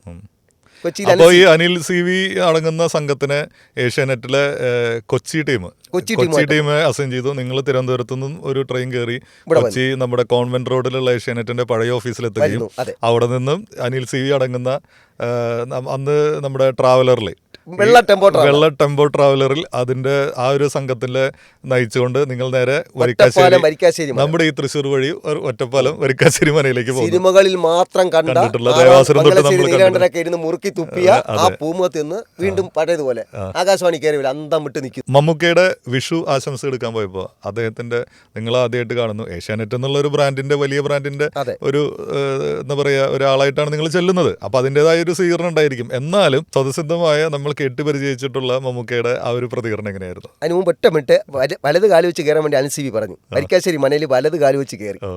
അത് കാല് മോശമായില്ല, അദ്ദേഹത്തിന്റെ ഉപദേശം മോശമല്ല. ഞാൻ ചെന്നപ്പോൾ പൂമുഖത്തിരുന്ന് അദ്ദേഹം വരിക്കാശ്ശേരി മനയുടെ പൂമുഖത്തിരുന്ന് എടുത്ത സ്റ്റിൽ ചിത്രങ്ങൾ കാണുകയാണ്, ഫോട്ടോസ് കാണുകയാണ്. അപ്പോൾ അവിടെ അമരോള ചെന്ന് ചോദിക്കാൻ പറഞ്ഞു. ചെന്ന് പരിചയപ്പെട്ടോ? എനിക്ക് പരിചയപ്പെടാൻ പ്രത്യേകിച്ച് എന്ത് പറയും, ഏഷ്യാനെറ്റ് സിനിമ അറിയുന്നില്ല. അവിടെ അശ്വമേധം പ്രദീപിൻ്റെ ബന്ധം എനിക്ക് ഉപകാരപ്പെട്ടു. കാരണം പ്രദീപുമായിട്ട് വളരെ അടുത്ത ബന്ധമാണ്. പ്രദീപ് വന്ന് കൈരളിയിൽ അശ്വമേധത്തിൽ തിളങ്ങി നിൽക്കുന്ന സമയം. അപ്പോൾ അത് രണ്ടാമത് പറയാം, ഏഷ്യാനെറ്റ് ആദ്യം പറയാം. അത് സാർ നമസ്കാരം, ഏഷ്യാനെറ്റ് സിനിമ അറിയുന്ന അമരോള സതീഷാണ്. മധു ഇല്ലേ എന്നാണ് ആദ്യത്തെ ചോദ്യം. അതാണ് ആത്മബന്ധം. മധുവേട്ടൻ അമൃതയിലേക്ക് പോയി എന്ന സംഭാഷണം തുടങ്ങിയിട്ട് കൂട്ടത്തിൽ ഞാൻ പറഞ്ഞു, ഒരു ഗുമ്മ കിട്ടണമല്ലോ, എന്നെ കണ്ടാ വലിയ സാർ ഞാൻ അശ്വമേധം പ്രദീപിന്റെ സുഹൃത്താണ്. എന്റെ വിനയം കാരണം പറഞ്ഞില്ല, അവനെ തോപ്പിച്ചാണെന്ന് ഞാൻ പറഞ്ഞില്ല. Not the point mister GS Pradeep. ഞാൻ മമ്മൂക്കയുടെ മുമ്പിൽ അവസരം കിട്ടിയിട്ട് പോലും അവനെ പ്രസംഗ മത്സരത്തെ തോപ്പിച്ചാണെങ്കിൽ ഉറപ്പായിട്ട് മമ്മൂക്ക ആണോ എന്ന്. സാർ എനിക്കൊരു ആശംസ വേണം. എന്താശംസ? പോയില്ലേ, കൺട്രോൾ പോയില്ലേ? മമ്മൂക്ക ചോദിക്കണേ, വടക്കം ബിരുദത്തിലെ ചന്തുവിനെ തോപ്പിക്കാനാവില്ല മക്കളെ, ഡയലോഗുകളൊക്കെ പറഞ്ഞു. സാർ വിഷു ആശംസ എൻ്റെ ആദ്യത്തെ വർക്കാണ്. ഇപ്പോൾ സാറിൻ്റെ ആശംസ എടുത്ത് തുടങ്ങാം. വളരെ നിഷ്കളങ്കനായി നാട്ടിൻ പുറത്തുകാരനാണെന്നും അദ്ദേഹത്തിന് തോന്നിയിരിക്കും. മമ്മൂക്കയ്ക്കും ക്യാമറ കൊണ്ടുവരൂ. ആ നിമിഷം ചെന്ന് ചോദിച്ച നിമിഷം അവർ വരുന്നു, ക്യാമറ വയ്ക്കുന്നു, വരിക്കാശ്ശേരി മനയുടെ ഫ്രെയിം വെച്ചിട്ട് എല്ലാ ഏഷ്യാനെറ്റ് പ്രേക്ഷകർക്കും എൻ്റെ വിഷു ആശംസകൾ 2 തവണ പറയുന്നു. That is my first shot. അല്ല അത് എന്തായാലും തീർച്ചയായും വളരെ വലിയ അനുഭവമായിരിക്കും. കാരണം നമ്മൾ ആദ്യം ചെല്ലുന്ന സ്ഥലത്ത് തന്നെ മലയാളം എന്താ പറയുക എപ്പോഴും നമിച്ചു നിൽക്കുന്ന മഹാനടൻ നമ്മുടെ മുന്നിൽ നമ്മൾ പറയുന്ന രീതിയിൽ നമ്മൾ കൊടുക്കുന്ന സ്ക്രിപ്റ്റ് പറയുന്നു. അതൊക്കെ വലിയ വലിയ അനുഭവമായിരിക്കും. അദ്ദേഹം ഇന്നിപ്പം ദൈവത്തിന്റെ തിരക്കഥ പോലെ ഞാൻ താമസിക്കുന്ന കൊച്ചിയിലെ ജൂനിയർ ജനത റോഡിന്റെ തൊട്ടപ്പുറത്ത് അമ്പേലിപ്പാടം ക്രോസ് റോഡിന്റെ 6ാം തലയിലാണ് താമസം. നമ്മൾ അയൽക്കാരും കൂടെയാണ്. പിഷാരടി പറഞ്ഞു തന്നോ ഇതറിഞ്ഞ മമ്മൂക്ക സ്ഥലം മാറി പോകും. അപ്പൊ അവിടെ തുടങ്ങി ശാരദാമ്മയുടെ ഇന്റർവ്യൂ എടുക്കുന്നു. മമ്മൂക്ക എടുത്തിട്ട് ശാരദാമ്മ കേട്ട ചരിത്രം വെച്ച് ഞാൻ പറഞ്ഞുതരാം. ശാരദാമ്മയുടെ ഇന്റർവ്യൂ ഞാൻ ആദ്യമായിട്ട് എടുക്കുന്നത്. എത്രയോ തലമുറകളുടെ നായിക. ഞാൻ ശാരദാമ്മയുടെ ഇപ്പുറത്ത് സിംഗിൾ ക്യാമറയാണ്, നോട്ട് ദ പോയിന്റ്. നമ്മൾ ഇപ്പുറത്തേക്ക് നമ്മൾ ക്യാമറ ഇല്ല. ശാരദാമ്മ ഞാൻ ഇന്റർവ്യൂ എടുക്കുന്നത് സാഹൂതം സശ്രദ്ധം മമ്മൂക്ക പൂമുഖത്തിൽ നിന്ന് നോക്കിക്കൊണ്ടിരിക്കുകയായിരുന്നു. ആ ഇന്റർവ്യൂ ദൈവം സഹായിച്ചൊരു 10 മിനിറ്റോളം പോയി. അമ്മ ദുഃഖപുത്രി എന്ന് കേൾക്കുമ്പോൾ ദുഃഖം തോന്നുന്നുണ്ടോ, ഈ രീതിയിൽ പോയി. ഇത്രയും നേരം സരസമായിട്ട് ശാരദാമ്മ സംസാരിക്കുന്നതും ഇപ്പുറത്തുള്ള ഇവന്റെ ചോദ്യത്തിനാണല്ലോ എന്ന് മമ്മൂക്ക മമ്മൂക്കയുടെ മാർക്ക് ഇപ്പോഴും എനിക്കുണ്ട്. Thank you Mammookka. പിന്നീട് ഒരുപാട് ലൊക്കേഷനുകളിലൂടെ നിങ്ങൾ യാത്ര ചെയ്തിട്ടുണ്ട്. മലയാള സിനിമയിലെ ഒരുപാട് പേരെ പരിചയപ്പെട്ടിട്ടുണ്ട്. പലപ്പോഴും ഈ ഓരോ അനുഭവ കഥകളും ഫലിത രസത്തോടെ പറയാനുള്ളൊരു അപാരമായിട്ടുള്ളൊരു ശേഷി അമരൻ ചേട്ടനുണ്ട്. എനിക്ക് തോന്നുന്നു പലരും ചിലപ്പോൾ കേട്ടിട്ടുണ്ടായിരിക്കാം. പിഷാരടി പറഞ്ഞിട്ടുള്ള അറിവുണ്ട്. അതിലെ നിവേദ്യം സ്റ്റോറി നമ്മുടെ പ്രേക്ഷകർക്ക് വേണ്ടിയിട്ട് ഒന്ന് എന്താ പറയുക റീവൈൻഡ് അടിച്ചാലും കുഴപ്പമില്ല. ഒരുപാട് റീവൈൻഡ് ആയത്, പക്ഷെ എപ്പോൾ കേട്ടാലും പുതുമ നശിക്കൂല. എനിക്ക് തോന്നുന്നു ഈ സിനിമ 2007 ഈ സിനിമ റിലീസ് ചെയ്തതെന്നാണ് എൻ്റെ ഓർമ്മ. കോലക്കുഴൽ വിളി കേട്ടോ എന്നുള്ള പാട്ട് കേട്ട് ഒരു ഓണക്കാലത്ത് 2007 എൻ്റെ ഓർമ്മ. ആ ഓർമ്മ ശരിയായിരിക്കട്ടെ. സിനിമാ നിരീക്ഷണത്തിന്റെ കാര്യത്തിൽ അമറുള്ള സതീഷ് ഇന്നും നിരീക്ഷകനാണ്. പക്ഷെ കാവശ്ശേരി അമ്പലമുണ്ട്, ദേവീക്ഷേത്രം. കാവശ്ശേരി ദേവീക്ഷേത്രത്തിന്റെ അവിടെ ഒരു സെറ്റ് ഇട്ടിരിക്കുക. ഈ കാവശ്ശേരി എന്ന് പറഞ്ഞാൽ പാലക്കാടാണോ? പാലക്കാട് നമ്മൾ ശരിക്കും പോകണ്ടല്ലോ, ആ റൂട്ടാണ് കാവശ്ശേരി എന്ന് വെച്ചാൽ എനിക്കത് കൃത്യമായി പറഞ്ഞുതരാൻ അറിയില്ല. പക്ഷേ ഈ അമ്പലം ക്ഷേത്രത്തിന്റെ അടുത്ത് സെറ്റ് ഇട്ടിട്ടുണ്ട്. സെറ്റ് എന്ന് ആരും പറയില്ല. ഓടൊക്കെ മേച്ചിലോടൊക്കെ വെച്ചിട്ട് ശരിയാ ടാർപോളി അവിടെ കെട്ടിയത് ഒഴിച്ചല്ല. രാവിലെ ഐശ്വര്യമായിട്ട് പോയി ഇറങ്ങില്ലേ, രാവിലത്തെ യാത്രയാണ്. ഇപ്പോൾ ലോഹിത സാർ അവിടെ ഉണ്ട്. ലോഹിത സാറിന്റെ നിങ്ങൾ നേരിട്ട് കാണുന്ന ആദ്യമായിട്ടാണ്? ലോഹിത സാറിനെ ശരിക്കും പറഞ്ഞാൽ നിവേദ്യത്തിലാണ് ലൊക്കേഷൻ വെച്ച് കാണും, അല്ലാതെ ഫംഗ്ഷൻസ് കാണുന്നില്ല. നമ്മുടെ ആത്മബന്ധം ലൊക്കേഷനിലാണ്. അപ്പോൾ അവിടെ ചെന്നിട്ട് അമ്പലത്തിൽ അറ്റകുറ്റപ്പണികൾ നടക്കും. ഞാൻ പറഞ്ഞു ഞങ്ങളുടെ കൂട്ടത്തിൽ ഗംഗമാമയുണ്ട്. ഗംഗമാമ എന്ന് വിളിക്കുന്ന ബാലഗംഗാധരൻ, അറിയാലോ? വലിയ താടിയും ചെറിയങ്കിഴിയാരൻ, ഏഷ്യാനെറ്റിലെ ഒരു വലിയ തലമുറയിലുണ്ടായിരുന്ന ഒരു കാരണവരാണ്, ക്യാമറമാനാണ്. ഭക്തിയുടെ കാര്യത്തിൽ നമ്മൾ രണ്ടുപേരും മത്സരിച്ച് ആര് ജയിക്കുമെന്ന് പറയാൻ പറ്റും. രണ്ടുപേരും ഭയങ്കര ഭക്തി. ഞാൻ പറഞ്ഞു ഗംഗമാമ രാവിലെ ഐശ്വര്യമായിട്ട് അമ്പലത്തിൽ പോയി തൊഴുതിട്ട് വരാം. അപ്പോഴേക്കും അവിടെ ലൊക്കേഷനിൽ ഏഷ്യാനെറ്റ് സിനിമാ ഡയറി സംഘം എത്തി എന്നുള്ള കാര്യം കമ്പിയെത്തുമല്ലോ. ലോഹി സാറ് ഉൾപ്പെടെ ഉള്ള ഒരു ലൊക്കേഷൻ നോക്കുമ്പോൾ നടന്ന സംഭവമാണ്. പിഷാരടി പറഞ്ഞതിൽ കള്ളമൊന്നുമില്ല. ഞാൻ അമ്പലത്തിൻ്റെ അകത്ത് കയറി ഷർട്ട് അഴിച്ചു. വലിയ അമ്പലമൊക്കെ ആണെങ്കിൽ ഷർട്ട് അഴിച്ചു, കൂട്ടത്തിൽ ബനിയനുണ്ട്, അതൊക്കെ ഊരി പിടിച്ച് അരയെ കെട്ടി ഭക്തിയാദരപൂർവ്വം വലം വെച്ചു. അപ്പോൾ കുറച്ച് താഴെ പാടത്തിൻ്റെ അവിടെ സെറ്റായിട്ട് മുകളിൽ നോക്കിയാൽ കാണാം ഒരു കുളക്കരയിലാണ് സീൻ പ്ലാൻ ചെയ്തിരിക്കുന്നത്. വിനു മോഹനുണ്ട്, നമ്മുടെ ഭാമയൊക്കെ, അവരൊക്കെ തുടക്കക്കാരാണ്. വിനുമോഹൻ്റെ അടുത്തൊക്കെ ചോദിച്ചു ഇപ്പോഴും പൊട്ടിച്ചു. പ്രശാന്ത് മാധവനാണ് ആർട്ട് ഡയറക്ടർ. അത് അവസാനം പറയേണ്ടതാണ്, ക്ലൈമാക്സിൽ ഞാൻ നേരത്തെ പറയുന്നു. പക്ഷെ നട തുറന്ന് കിടക്കുന്നു. ഉടുപ്പി കൃഷ്ണൻ, വലിയ കണ്ണുള്ള കൃഷ്ണന്റെ വിഗ്രഹം, വിളക്കുകളൊക്കെ അണഞ്ഞു കിടക്കുന്നു. ദൈവമേ, ഇത്രയും അതപ്പതിച്ചു പോയ ഹിന്ദുമതം. കാരണം വിളക്ക് സെറ്റാണ് മനുഷ്യ. ഗണപതിയിൽ അവിടെ ഇരുന്ന ഒരാൾ ബീഡി വലിക്കുന്നു. എനിക്ക് മൊത്തത്തിൽ എൻ്റെ എനർജി പോസിറ്റീവ് വൈബ് മൊത്തം പോയി. എന്ന് വെച്ചാൽ അമ്പലത്തിൽ പോയി ദൈവത്തിനെ തൊഴുതു, ശരിക്കും തൊഴുതു. ഞാൻ തിരിച്ചു വന്നപ്പോൾ കാണുന്ന കാഴ്ച, പിഷാരടി പറഞ്ഞത് കുറച്ച് അതിശയോക്തിയതില്ല, കാണിക്കൊക്കെ ഇട്ടെന്ന് പറഞ്ഞു. കാണിക്കാന്ന് ഇട്ടില്ല, അത് പിഷാരടി കയ്യിൽ നിന്ന് ഇട്ടതാ. എന്തായാലും ഒരു കാര്യം സത്യമാണ്, ഞാൻ തിരിച്ചു വന്നപ്പം ഒരു വലിയ സിനിമാ സംഘം മൊത്തം ചിത്രീകരണം നിർത്തി വെച്ച് ഈ കാഴ്ച കാണുന്നത്. കാരണം ഗംഗമാമ ചുറ്റിത്തോടാൻ വന്നില്ല. കൂട്ടത്തിൽ ഏഷ്യാനെറ്റുകാരൊക്കെ സെറ്റെന്ന് മനസ്സിലാക്കി പോയി. ഞാനിത് കൃത്യമായിട്ട് വലം വെച്ചു. ലോഹിത സാറ് എൻ്റെ അടുത്ത് ആരോ ഇത് പറഞ്ഞിട്ട്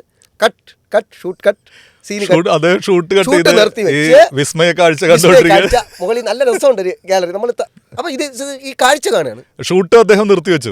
ഷൂട്ട് നിർത്തിച്ച് സാർ ഒരു തമാശയുണ്ട്.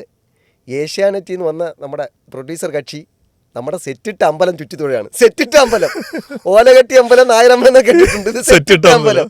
അപ്പൊ അവർക്കൊക്കെ ഒരു അമ്പലം എന്നുള്ള ഇത് കൊടുക്കുന്നില്ല. കാരണം കൃഷ്ണന്റെ വിഗ്രഹം വെച്ച് വിളക്ക് കൊളുത്തിയിട്ടില്ല. എന്നെ ഞെട്ടിച്ചതൊന്നുമില്ല. ഗണപതിയുടെ പ്രതിഷ്ഠയുടെ അവിടെ നിന്ന് ബീഡി വലിക്കുന്നത്, മുറി ബീഡി. ഗണപതി പ്രതിഷ്ഠ പ്ലാസ്റ്റർ ഓഫ് പാരീസിലൊക്കെ വെച്ച് വെച്ചിരിക്കല്ലേ സെറ്റിന് വേണ്ടി. ജബിനെ അകത്ത് പോകുമ്പം കിണറിനകത്തോട്ട് നോക്കാൻ കഴിഞ്ഞില്ലെങ്കിൽ സെറ്റ് എന്ന് മനസ്സിലായി. ഗംഭീര സെറ്റായിരുന്നു. ആ കിണറിനകത്തല്ല, കിണറിന്റെ സൈഡിൽ ആല് മുളപ്പിച്ച് വെച്ചു. 4 കൊലക്കൊല പാട്ട് കണ്ടറിയാം. ഇതെല്ലാം കഴിഞ്ഞ് ഞാൻ അവിടെ ചെന്നപ്പം കൂട്ടച്ചിരി, സെറ്റുകാരൊക്കെ അടക്കം ചിരിക്കുന്നു. മറ്റേത് എന്ന് വെച്ചാൽ നമ്മുടെ ഗോഡ് ഫാദർ സിനിമയിലെ ആ സീനില്ലേ, മറ്റേ പയ്യൻ. ഞാൻ 3 പ്രദക്ഷിണം വച്ചു, ഭഗവാനെ തൊഴുതു. ഉടുപ്പി കൃഷ്ണനാണെന്ന് എനിക്ക് മനസ്സിലായി, വലിയ കണ്ണുകളുള്ള വിടർന്ന കണ്ണുകളുള്ള കൃഷ്ണൻ. അദ്ദേഹത്തിൻ്റെ മുമ്പ് തൊഴുതു. ഈ ബീഡി വലിച്ചുകൊണ്ടിരിക്കുന്ന ഗണപതിയിലൂടെയും തൊഴുതു. എനിക്ക് വലിയ ദേഷ്യം തോന്നി. ഇങ്ങനെ ഒരു സംസ്കാരത്തെ അധപ്പതിപ്പിക്കാൻ പാടില്ലല്ലോ, അല്ല അധിക്ഷേപിക്കാൻ പാടില്ല. അവിടെ ചെന്നിട്ട് പിഷാരടി പറഞ്ഞ പോലെ സാർ ഞാൻ തൊഴുതിട്ടുണ്ട്, പടം വിജയിക്കുക അങ്ങനെയൊന്നും പറഞ്ഞില്ല. ലോഹിത സാറ് ചിരിച്ചുകൊണ്ട് പറഞ്ഞു, അമ്പലത്തിൽ തൊഴുതല്ലേ ആത്മാർത്ഥമായിട്ട്, അത് സെറ്റിട്ട അമ്പലമാണ്. പക്ഷെ എന്തായാലും നിങ്ങളുടെ ആത്മാർത്ഥ നിഷ്കളങ്കത ഉണ്ടല്ലോ, അത് ദൈവം കേൾക്കുമെന്ന് പറഞ്ഞു.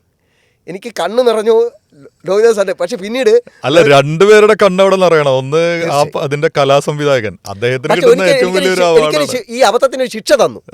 എത്ര വൈകിയാലും പ്രശാന്ത് മാധവന്റെ ഇന്റർവ്യൂ എടുത്തിട്ടേ പോവാം. അങ്ങനെ ഉച്ചയ്ക്ക് നമ്മൾ ഷൂട്ട് കഴിഞ്ഞിട്ട് പോവേണ്ട ആൾക്കാരെ ഒറ്റപ്പാലത്ത് ദൂരെ എവിടെ സാധനം വാങ്ങിക്കാൻ പോയി ആർട്ടിന്റെ, പ്രശാന്ത് മാധവനെ ലോഹിതദാസ് സാറ് വിളിച്ചു വരുത്തി. പിന്നെ ലോഹിതദാസ് സാറിന് ഒരു ക്ലാസ് എടുക്കാൻ, ഓറിയന്റേഷൻ ക്ലാസ് എടുക്കാൻ വന്നല്ലോ ഏഷ്യാനെറ്റ്. അപ്പം ആരോ എന്നെ പരിചയപ്പെടുന്നത്, സാർ ഇതറിയാമോ, ഇദ്ദേഹത്തെ എനിക്ക് ജീവിതത്തിൽ മറക്കാൻ പറ്റുമോ? ലോഹി സാർ നമ്മോടൊപ്പം ഇല്ല, അനശ്വരനാണ്, പക്ഷേ ജീവിതത്തിൽ മറന്നിട്ടില്ല. അദ്ദേഹം പിന്നെ വനിതയ്ക്കൊക്കെ ഇന്റർവ്യൂ വന്നപ്പോൾ ഇത് കൊടുത്തു. ഈ സെറ്റ് ചർച്ചാ വിഷയം അനുഭവം അദ്ദേഹം പറഞ്ഞു. പക്ഷേ ഒരു കാര്യം, മറ്റേ ചാനലുകാർക്കൊക്കെ ശത്രുതയുണ്ടല്ലോ, ഏഷ്യാനെറ്റ് ഒന്നും കൊടുക്കൂല. ഒരു സ്വകാര്യ ചാനലിൽ നിന്ന് ഒരാൾ വന്നപ്പോൾ ഇതൊക്കെയാണ് മാധ്യമപ്രവർത്തനം ഈ ഒരു സംഗീതത്തോട്. അതിലൊരു വ്യത്യാസം വരുത്തിയത് സാറായിരുന്നു. മറ്റ് ചാനലുകളുടെ പേര് പറയാ എന്നുള്ള സാറ് പറയും ഏഷ്യാനെറ്റിൽ നിന്ന് സിനിമ ഡയറക്ടർ വേണ്ട അമറോള സതീശനാണ് അബദ്ധം പറ്റിയത്. അത് പറയണമല്ലോ, നമ്മളെന്ത് സ്വകാര്യ ചാനൽ എൻ്റെ പേര് മറച്ചു വെക്കുന്നത്. പക്ഷേ അവിടെ ഓറിയന്റേഷൻ ക്ലാസ്സിന് വന്നപ്പം വീണ്ടും എൻ്റെ കണ്ണ് നിറഞ്ഞു. ഇദ്ദേഹത്തെ എനിക്ക് ജീവിതത്തിൽ മറക്കാൻ പറ്റുമെന്ന് പറഞ്ഞു. ലോഹിതദാസ് സാറ് എത്രയോ അനശ്വര കഥാപാത്രങ്ങൾ സൃഷ്ടിച്ച ആ മനുഷ്യന്റെ മനസ്സിലൊരു കഥാപാത്രമാണ് ഞാൻ. അമ്പലത്തിൽ തൊഴുതു. ഇന്നും കാവശ്ശേരി വഴി കടന്നു പോകണം, എനിക്ക് അവിടെ പോകണമെന്നുണ്ട് വീണ്ടും ആ സ്ഥലത്ത്. പിഷാരടി എൻ്റെ ഏറ്റവും വലിയ അത്ഭുതം പറയട്ടെ ജബിന്, ആ പരിസരത്തൊന്നും വരാത്ത ആളാണ് രമേശ് പിഷാരടി. എന്നിട്ട് കാണിക്ക 10 രൂപ ഇട്ട് ആട്ടുകാർ എടുത്തോണ്ട് പോയെന്ന് പറഞ്ഞെങ്കിൽ എന്റെ വൈഭവം. അല്ല, അത് കഥ, ആ ഒരു കഥ പറയുന്നൊരു രീതിയും, പിന്നെ അങ്ങനെയുള്ള കഥകൾ കേൾക്കണം എന്നുണ്ടെങ്കിൽ ഒരു പൊടിക്ക് എക്സാജറേറ്റ് ചെയ്ത് പറഞ്ഞിട്ടില്ലെങ്കിൽ ഇത്രയും കൂടുതൽ മലയാളികളിലെ അതിലേക്കുള്ളൊരു ഹുക്കിംഗ് പോയിന്റ്സ് കൃത്യമായിട്ട് പിഷാരടിക്ക് അറിയാവുന്നതുകൊണ്ട് പിഷാരടി ഇത് രസകരമായി പറഞ്ഞു. ആൾക്കാരെ ചിരിപ്പിക്കുക, ആൾക്കാരെ രസിപ്പിക്കുക എന്നുള്ളതാണ്. അമറോള സതീശൻ എന്നുള്ള വ്യക്തിയെ കുറിച്ച് കാവശ്ശേരി, അപ്പൊ താഴെ കമന്റ് ഇടുന്നുണ്ട്, കാവശ്ശേരി അമ്പലം നാട്ടുകാരൊക്കെ ഇടുന്നുണ്ട്, ഈ അമ്പലത്തിന്റെ അവിടെയാണ് സെറ്റ് ഇട്ടത്, ഇവിടെയാണ് അദ്ദേഹം വന്നതെന്നൊക്കെ പറഞ്ഞാൽ നമ്മളെ അദ്ദേഹം എന്നൊക്കെ ആളുകൾ ഒറ്റ ദിവസം കൊണ്ട് പിഷാരടി നമുക്കൊരു നല്ല. ഇതുപോലെ സുനിൽ സുഗത, അദ്ദേഹം നമ്മുടെ സുഹൃത്താണ്. അദ്ദേഹം ഇതുപോലെയുള്ള കുറേ തമാശകൾ, അതായത് അദ്ദേഹം ആമേനിൽ അഭിനയിക്കുന്ന സമയത്ത് അവിടെ ഈ പള്ളിയിൽ ഇതുപോലെ എന്താ പറയുക വഴിപാടിട്ടിട്ട് പോകും. ആമേനു വേണ്ടി ഒരു പള്ളി അവരുണ്ടാക്കിയിട്ടുണ്ടായിരുന്നു. അപ്പോൾ ഈ പലപ്പോഴും അങ്ങനെ ഒരു കാര്യം ചെയ്യപ്പെടുമ്പോഴാണല്ലോ അതിൻ്റെ കലാസംവിധായകനും അതിൻ്റെ സംവിധായകനും ഒക്കെ അവർ ചെയ്ത ഒരു വർക്ക് അതിന് കിട്ടുന്ന ഏറ്റവും വലിയ പുരസ്കാരമാണ് ഇപ്പോൾ ഈ സംഭവിച്ചിട്ടുള്ള കാര്യങ്ങളൊക്കെ. ഇനി നമ്മൾ ഈ സിനിമ സംബന്ധിയായിട്ടുള്ള വിശേഷങ്ങളുമായിട്ട് ഒരുപാട് കാലം നിങ്ങൾ യാത്ര തുറന്നു, അതിലെ വിശേഷങ്ങൾ ഒരുപാടുണ്ട്. പക്ഷെ അതിനു മുമ്പായിട്ട് ഈ ഒരു തമിഴ് മാധ്യമത്തിൽ താങ്കൾ വർക്ക് ചെയ്തിട്ടുണ്ടായിരുന്നു. അപ്പോൾ ആ ഒരു കാലഘട്ടത്തെ അമരൻ ചേട്ടൻ എങ്ങനെയാണ് ഓർത്തെടുക്കുന്നത്? തീർച്ചയായിട്ടും ഇപ്പോൾ ജെബിൻ ഇപ്പോൾ പലതവണ ആവർത്തിക്കുന്ന അമരൻ വിളിക്ക് തന്നെ കാരണം ആ തമിഴ്നാട് വാസമാണ്, ചെന്നൈ വാസം.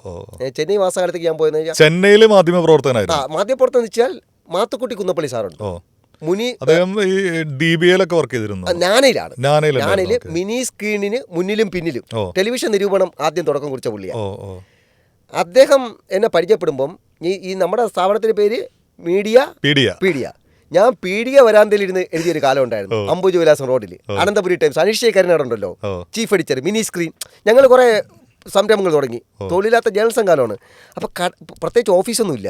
ആഡസ്റ്റിൻ ജയകുമാറുണ്ട്, തളിയൽ ജയകുമാർ, എൻ്റെ ആത്മാർത്ഥ സുഹൃത്താണ്. അപ്പോൾ നിങ്ങൾ തന്നെ ഒരു സംഘമായിട്ട് ഞങ്ങൾ തുടങ്ങി പ്രൊഡക്ഷൻ തുടങ്ങി. മിനി സ്ക്രീൻ ടെലിവിഷൻ മാസിക, മലയാളത്തിലെ ആദ്യ ടെലിവിഷൻ മാസിക. ചീഫ് എഡിറ്റർ അനീഷ് കരുനാടും എക്സിക്യൂട്ടീവ് എഡിറ്റർ ഞാനും. 2 പേരിൽ 5 മിനിറ്റ് പൈസ ഇല്ല, സർക്കുലേഷൻ വെച്ചിട്ട് വലിയ വരുമാനമൊന്നും കിട്ടില്ല. അപ്പോൾ അതിന് ഞാൻ എഴുതിക്കൊണ്ടിരുന്നു Ananthapuri Times, Ananthapuri residence Times. അതിൻ്റെ ചീഫ് എഡിറ്ററും പുള്ളി, അതായത് 2-3 സ്ഥാപനം കയ്യിലുണ്ട്, 5 പൈസ കയ്യിലില്ല. മാത്തുക്കുട്ടി കുന്നപ്പള്ളി സാറ് ഈ എഴുത്തുകൾ വായിച്ചിട്ട് ഇതിന്റെ നിങ്ങൾ തന്നെ ഇത് എഴുതുന്നു, നിങ്ങൾ തന്നെ നിങ്ങളുടെ ഒരു സംഘം വെച്ചിട്ട് ഇത് പ്രിന്റ് ചെയ്യുന്നു, പോസ്റ്റർ ഒട്ടിക്കാൻ സർക്കുലേഷൻ നിങ്ങൾ തന്നെ ചെയ്യുന്നു, എല്ലാം ചെയ്യുന്നു. ഒരു എത്ര കോപ്പി ഇറങ്ങുന്നുണ്ടാവും ആ സമയത്തൊക്കെ? നമ്മൾ അന്നത്തെ കാലത്ത് 1000-ഓളം കോപ്പി അടിച്ചു, 1000 കോപ്പി പോവില്ല, 1000-ഓളം കോപ്പി അടിക്കുന്നു. അതിൽ പറ്റാവുന്നതൊക്കെ നിങ്ങൾ ചെലവഴിക്കാൻ നോക്കുന്നു. ഇത് ഏത് വർഷമായിരുന്നു? മിനിസ്കിന്റെ വർഷം ഞാൻ ഓർക്കുന്നു. അതായത് നമ്മുടെ ഏഷ്യാനെറ്റ് കാലത്തിനൊക്കെ മുമ്പ്. ഏഷ്യാനെറ്റ് കാലത്തിലും ഈ പറഞ്ഞ ശ്രീകണ്ഠ സാറെ പരിചയപ്പെടുന്നതിനും ഒക്കെ മുമ്പ് ശ്രീകണ്ഠ സാറിനെ പരിചയം ഉണ്ടെന്നു. ഒരു നിമിഷമുണ്ട്, കാരണം ഒരു നിമിഷത്തിൽ ഉണ്ടായിരുന്ന ആൾ അനീഷ് കരുനാട് നിറക്കാഴ്ചയൊക്കെ എടുത്ത അപ്പൊ അവിടെ നിങ്ങൾ ആ പരിചയത്തിലൂടെ നിങ്ങൾ നിങ്ങളുടെ ഒരു ടീമായിട്ട് നിങ്ങൾ രൂപാന്തരപ്പെട്ടു. ടീം മീൻസ് 2 പേര് 3 പേര് 2-3 പേരുടെ നിങ്ങൾ ആ ഒരു സ്ട്രോങ് ടീമായിട്ട് നിങ്ങൾ രൂപാന്തരപ്പെടുന്നു. അതിലൂടെ നിങ്ങളൊരു സ്വന്തമായിട്ട് ക്രിയേറ്റീവ് ആയിട്ടുള്ളൊരു ഓൺ പ്രൊഡക്ഷൻ അന്നേ കണ്ടെത്തുന്നു. അതെ. ഈ ഇതിലൂടെ ഒരു പത്രം, ഒരു പ്രസിദ്ധീകരണം ആരംഭിക്കുന്നു. ആ പ്രസിദ്ധീകരണം 1000 കോപ്പികൾ അടിക്കുന്നു. അതിലെ വാർത്തകളും വിശേഷങ്ങളും മാത്തുക്കുട്ടി കുന്നപ്പള്ളി സാറ് നോട്ട് ചെയ്യുന്നു. അങ്ങനെയാണ് അടുത്തൊരു ജംപ് കട്ട് സംഭവിക്കുന്നത്. അവിടുന്ന് അദ്ദേഹം പറഞ്ഞു, കരമന തളിയൽ ജയകുമാർ JK നമ്മൾ വിളിക്കും, ആഡസ്റ്റീം എന്നൊരു സ്ഥാപനം, അവിടെയാണ് DTP. സാറിൻ്റെ ഡെസ്റ്റിനേഷൻ കേരളമുണ്ട്, മാത്തുക്കുട്ടി കുന്നപ്പള്ളി സാറിന് ഒരു ടൂറിസം മാഗസിനുണ്ട്. ഡെസ്റ്റിനേഷൻ കേരള DTP അവിടെയാണ്. ആ സമയം കഴിച്ച് നമ്മുടെ ടെലിസ്ക്രീൻ, ആദ്യം ടെലിസ്ക്രീൻ ആയിരുന്നു, പിന്നെ മിനി സ്ക്രീനായി. ടെലിസ്ക്രീൻ ആയിരുന്നു മാസിക. അനന്തപുരി റെസിഡൻസ് ടൈംസ്, റെസിഡൻസ് അസോസിയേഷൻകാർക്ക് വേണ്ടി മാത്രം ഒരു പത്രം. അപ്പോൾ അത് രണ്ടും നമുക്ക് രാത്രി അടിക്കാൻ പറ്റൂ. മാത്തുക്കുട്ടി സാറ് സ്വാഭാവികമായിട്ട് വായന ഇഷ്ടപ്പെടുന്ന ആളെങ്കിൽ ഇതാരാണ് ഈ അമരവിള സതീഷ് സാർ? ആ കുങ്കുമക്കുറിയൊക്കെ ഇട്ട മീഡിയ സാറ് പറയുന്നു, അവൻ ഇവിടെ ഇരിക്കേണ്ടവനല്ലോ, നോട്ട് ദ പോയിന്റ്. അവൻ പീഡിയ വരാന്തയിലിരുന്ന് എഴുതേണ്ടവനല്ല. നേരെ jump cut sifi.com but sifi.com direct അല്ലേ എടുത്ത് അവർ ആപ്പ് TV, അംജിക്കരയിൽ ആപ്പ് TVക്ക് ഈ അന്നത്തെ കാലത്ത് 2 ഓൺലൈൻ ചാനലേ ഉള്ളൂ. ഒന്ന് വെബ് ദുനിയ, വെബ് ലോകം, പിന്നെ ഒന്ന് sifi.com. sifi.comന്റെ മലയാളത്തിന്റെ കോപ്പി റൈറ്ററായിട്ട് ഇവിടുന്ന് ഒരു വണ്ടി ആൾക്കാരെ കൊണ്ടുപോയി. ഈ sifi.comന്റെ ആസ്ഥാനം എവിടെയാണ്? ആസ്ഥാനം ഹൈദരാബാദാണ്. ഇത് അവര് കോൺട്രാക്ട് കൊടുത്താ. ഇപ്പം മീഡിയ പീഡിക്ക് ഒരു സംഭവം ചെയ്യാൻ നമ്മൾ തരൂലേ, അതുപോലത്തെ സംഭവം. അതിന്റെ ആര് രഘുറാം സാറാണ്. ആപ്പ് ടിവിയുടെ ചെയർമാനും MD ഒക്കെ രഘുറാം സാർ. അവിടെ അദ്ദേഹം പോയപ്പോൾ ചെറിയൊരു ഇന്റർവ്യൂ ഉള്ളൂ. മാത്തുക്കുട്ടി സാർ അയച്ച ആളാണ്ട് വേറെ ഇന്റർവ്യൂ ഒന്നും ഇല്ല. കാരണം മാത്തുക്കുട്ടി സാറിനാണ് അവർ വിളിച്ചത്. മാത്തുക്കുട്ടി സാർ അറിയപ്പെടുന്ന വലിയ മാധ്യമ പ്രവർത്തകനാണ്. അപ്പോൾ അദ്ദേഹത്തിന് പോകാൻ പറ്റും, ഞാനൊരാളെ തരാം. അതാണ് പോയിന്റ്, ഞാനൊരാളെ തരാം. പ്രദീപ് എന്നെ കൊണ്ട് ശ്രീകണ്ഠ സാറ് ഞാനൊരാളെ തരാം എന്ന് പറഞ്ഞു. ശ്രീകണ്ഠ സാറ് ബൈജു മേലിലെ ചേട്ടനടുത്ത് ഞാനൊരാളെ തരാം. അങ്ങനെ ആളായവനാണ് ഞാൻ. അവിടെ പോകുന്നു. ലൂസിഫർ സിനിമയിൽ എൻ്റെ പിള്ളേരെ തൊടുമോടാ നീ എന്ന് ലാലേട്ടൻ കാര്യവർത്തി ചവിട്ടില്ലേ, ജോൺ വിജയും ഞാനും ഒരു റൂമിൽ ഒരുമിച്ച് എത്രയോ കാലം ഉണ്ടായിരുന്നു. ജോൺ വിജയ് എന്ന് പറഞ്ഞാൽ നടൻ. ഇന്ന് സൗത്ത് ഇന്ത്യയിലെ പ്രമുഖ നടൻ. അദ്ദേഹത്തെ മനസ്സിലാക്കാൻ വേണ്ടിയിട്ടാണ് ഇപ്പൊ പറഞ്ഞത് ലൂസിഫറിന്റെ കണക്ഷൻ പറഞ്ഞത്. രജനീകാന്തിന്റെ സിനിമകളിലെ കാന്താര 2 മന്ത്രിയായിട്ടുണ്ട്. മന്ത്രി ദൊപ്പയ്യ. അദ്ദേഹം അമരചേട്ടന്റെ ഒരു റൂമിലായിരുന്നു. അല്ല, അദ്ദേഹം അവിടെ വർക്ക് ചെയ്യാറുണ്ടായിരുന്നു. അന്നേ സിനിമാ മോഹം ഉണ്ടായിരുന്നു. ഞങ്ങൾ ഒരുമിച്ച് ചെന്നൈ ടു കന്യാകുമാരി യാത്ര ചെയ്തിട്ടുണ്ട് ഇലക്ഷൻ കാലത്ത്. അപ്പൊ ആ സമയത്ത് sifi.comന്റെ ഭാഗമായിട്ട് sifi.comന്റെ ഭാഗം എന്ന് പറയാൻ പറ്റില്ല. sifi.comന് വേണ്ടി ആപ്പ് ടിവിയുടെ സ്റ്റാഫായിട്ട് രഘുറാം സാറിന്റെ sifi.comലാണ് ഇതിന്റെ സംപ്രേഷണങ്ങളൊക്കെ നടക്കുക. sifi.comല് മലയാളം നമ്മളുടെ ടൈറ്റില് കല്ലുവാതുക്കൽ മധ്യ ദുരന്തമൊക്കെ കിടക്കുമ്പോൾ നമ്മളവിടെ ഉണ്ട്. വീരപ്പൻ രാജകുമാറിനെ തട്ടിക്കൊണ്ടുപോയില്ലേ സൂപ്പർ സ്റ്റാർ. അപ്പൊ നിങ്ങളുടെ ടീം എവിടെയാണ് ഇരുന്നിട്ടാണ് ഇത് വർക്ക് ചെയ്യുന്നത്? അംജിക്കര ആപ്പ് ടിവിയുടെ ഓഫീസിരുന്നു. ചെന്നൈയിലുള്ള സ്ഥലം. അപ്പൊ ചെന്നൈയിലാണ് ആ സമയത്ത് അമരചേട്ടന്റെ പത്രപ്രവർത്തനം. അതെ, ഞാൻ അവിടെ പോയി ചെന്നൈയിലേക്ക് കുടിയേറി. അവിടുത്തെ ഓട്ടോറിക്ഷ ഡ്രൈവർ പളനിയാണ് നിങ്ങൾ എപ്പോഴും തച്ചിന് നിമിഷം വിളിക്കുന്ന അമരൻ എന്നുള്ള പേരിന്റെ. അമരവിള സതീഷ് സാർ ഇറങ്ങിയാച്ചാ എന്ന് ചോദിക്കാൻ പറ്റില്ല. അമരവിള സതീഷ് സാറ്. അപ്പൊ അമരൻ സാർ, കാർത്തിക്കിന്റെ പടം, പഴയ കാർത്തിക്കിന്റെ പടം. ഇപ്പൊ വേറൊരു അമരൻ ഇറങ്ങി, അത് ഹിറ്റായി. മഹാഭാഗ്യം. അത് ഈ ചെന്നൈ വാസക്കാലത്ത് ഇപ്പോൾ ചെന്നൈ പാസങ്ങൾ ഒരുപാട് സംഭവിച്ചിട്ടുണ്ടാവും. അപ്പോൾ ചെന്നൈ റിലേറ്റഡ് ആയിട്ടുള്ള സ്റ്റോറികളിൽ രസകരമായിട്ടുള്ള അനുഭവങ്ങൾ ഒരു പത്രപ്രവർത്തകൻ എന്ന രീതിയിൽ, ഇപ്പോൾ ടെലിവിഷൻ ഇൻഡസ്ട്രി അല്ലെങ്കിൽ ഇപ്പോൾ സിനിമ ഡയറി എഴുതുന്ന പോലെയല്ല, അതിനേക്കാളും വളരെ എന്താ പറയുക തീവ്രമായിട്ടുള്ള അനുഭവങ്ങൾ ഉണ്ടായിരിക്കും. അതിലൊരു അനുഭവം പെട്ടെന്ന് നമുക്ക് പറയാൻ പറ്റുകയാണെങ്കിൽ ഏറ്റവും മുന്നിൽ വരുന്നത് ഏതായിരിക്കും? പെട്ടെന്ന് പറയാൻ പറ്റിയ രഘുറാം സാറ് നല്ല ദീർഘവീക്ഷണമുള്ള മനുഷ്യരായിരുന്നു. അപ്പോൾ അദ്ദേഹം ഈ ഓൺലൈൻ ഒരു സംഭവം നോക്കി, തമിഴ്നാട് live.com. തമിഴ്നാട്ടിൽ ഇലക്ഷൻ വരണ സമയം. തമിഴ്നാട് ഇലക്ഷൻ വെച്ചാൽ ലോകമെങ്ങുമുള്ള തമിഴർക്ക് 2000 സമയമാണോ DMK മാറി അണ്ണാ DMK വരുന്നത്. പിന്നെ തുടർച്ചയായിട്ട് അണ്ണാ DMK ഭരണമായിരുന്നു. ജയലളിത വീണ്ടും വനവാസത്തിന് ശേഷം, രാഷ്ട്രീയ വനവാസത്തോടും കൂടി തിരിച്ചു വരുന്നത്.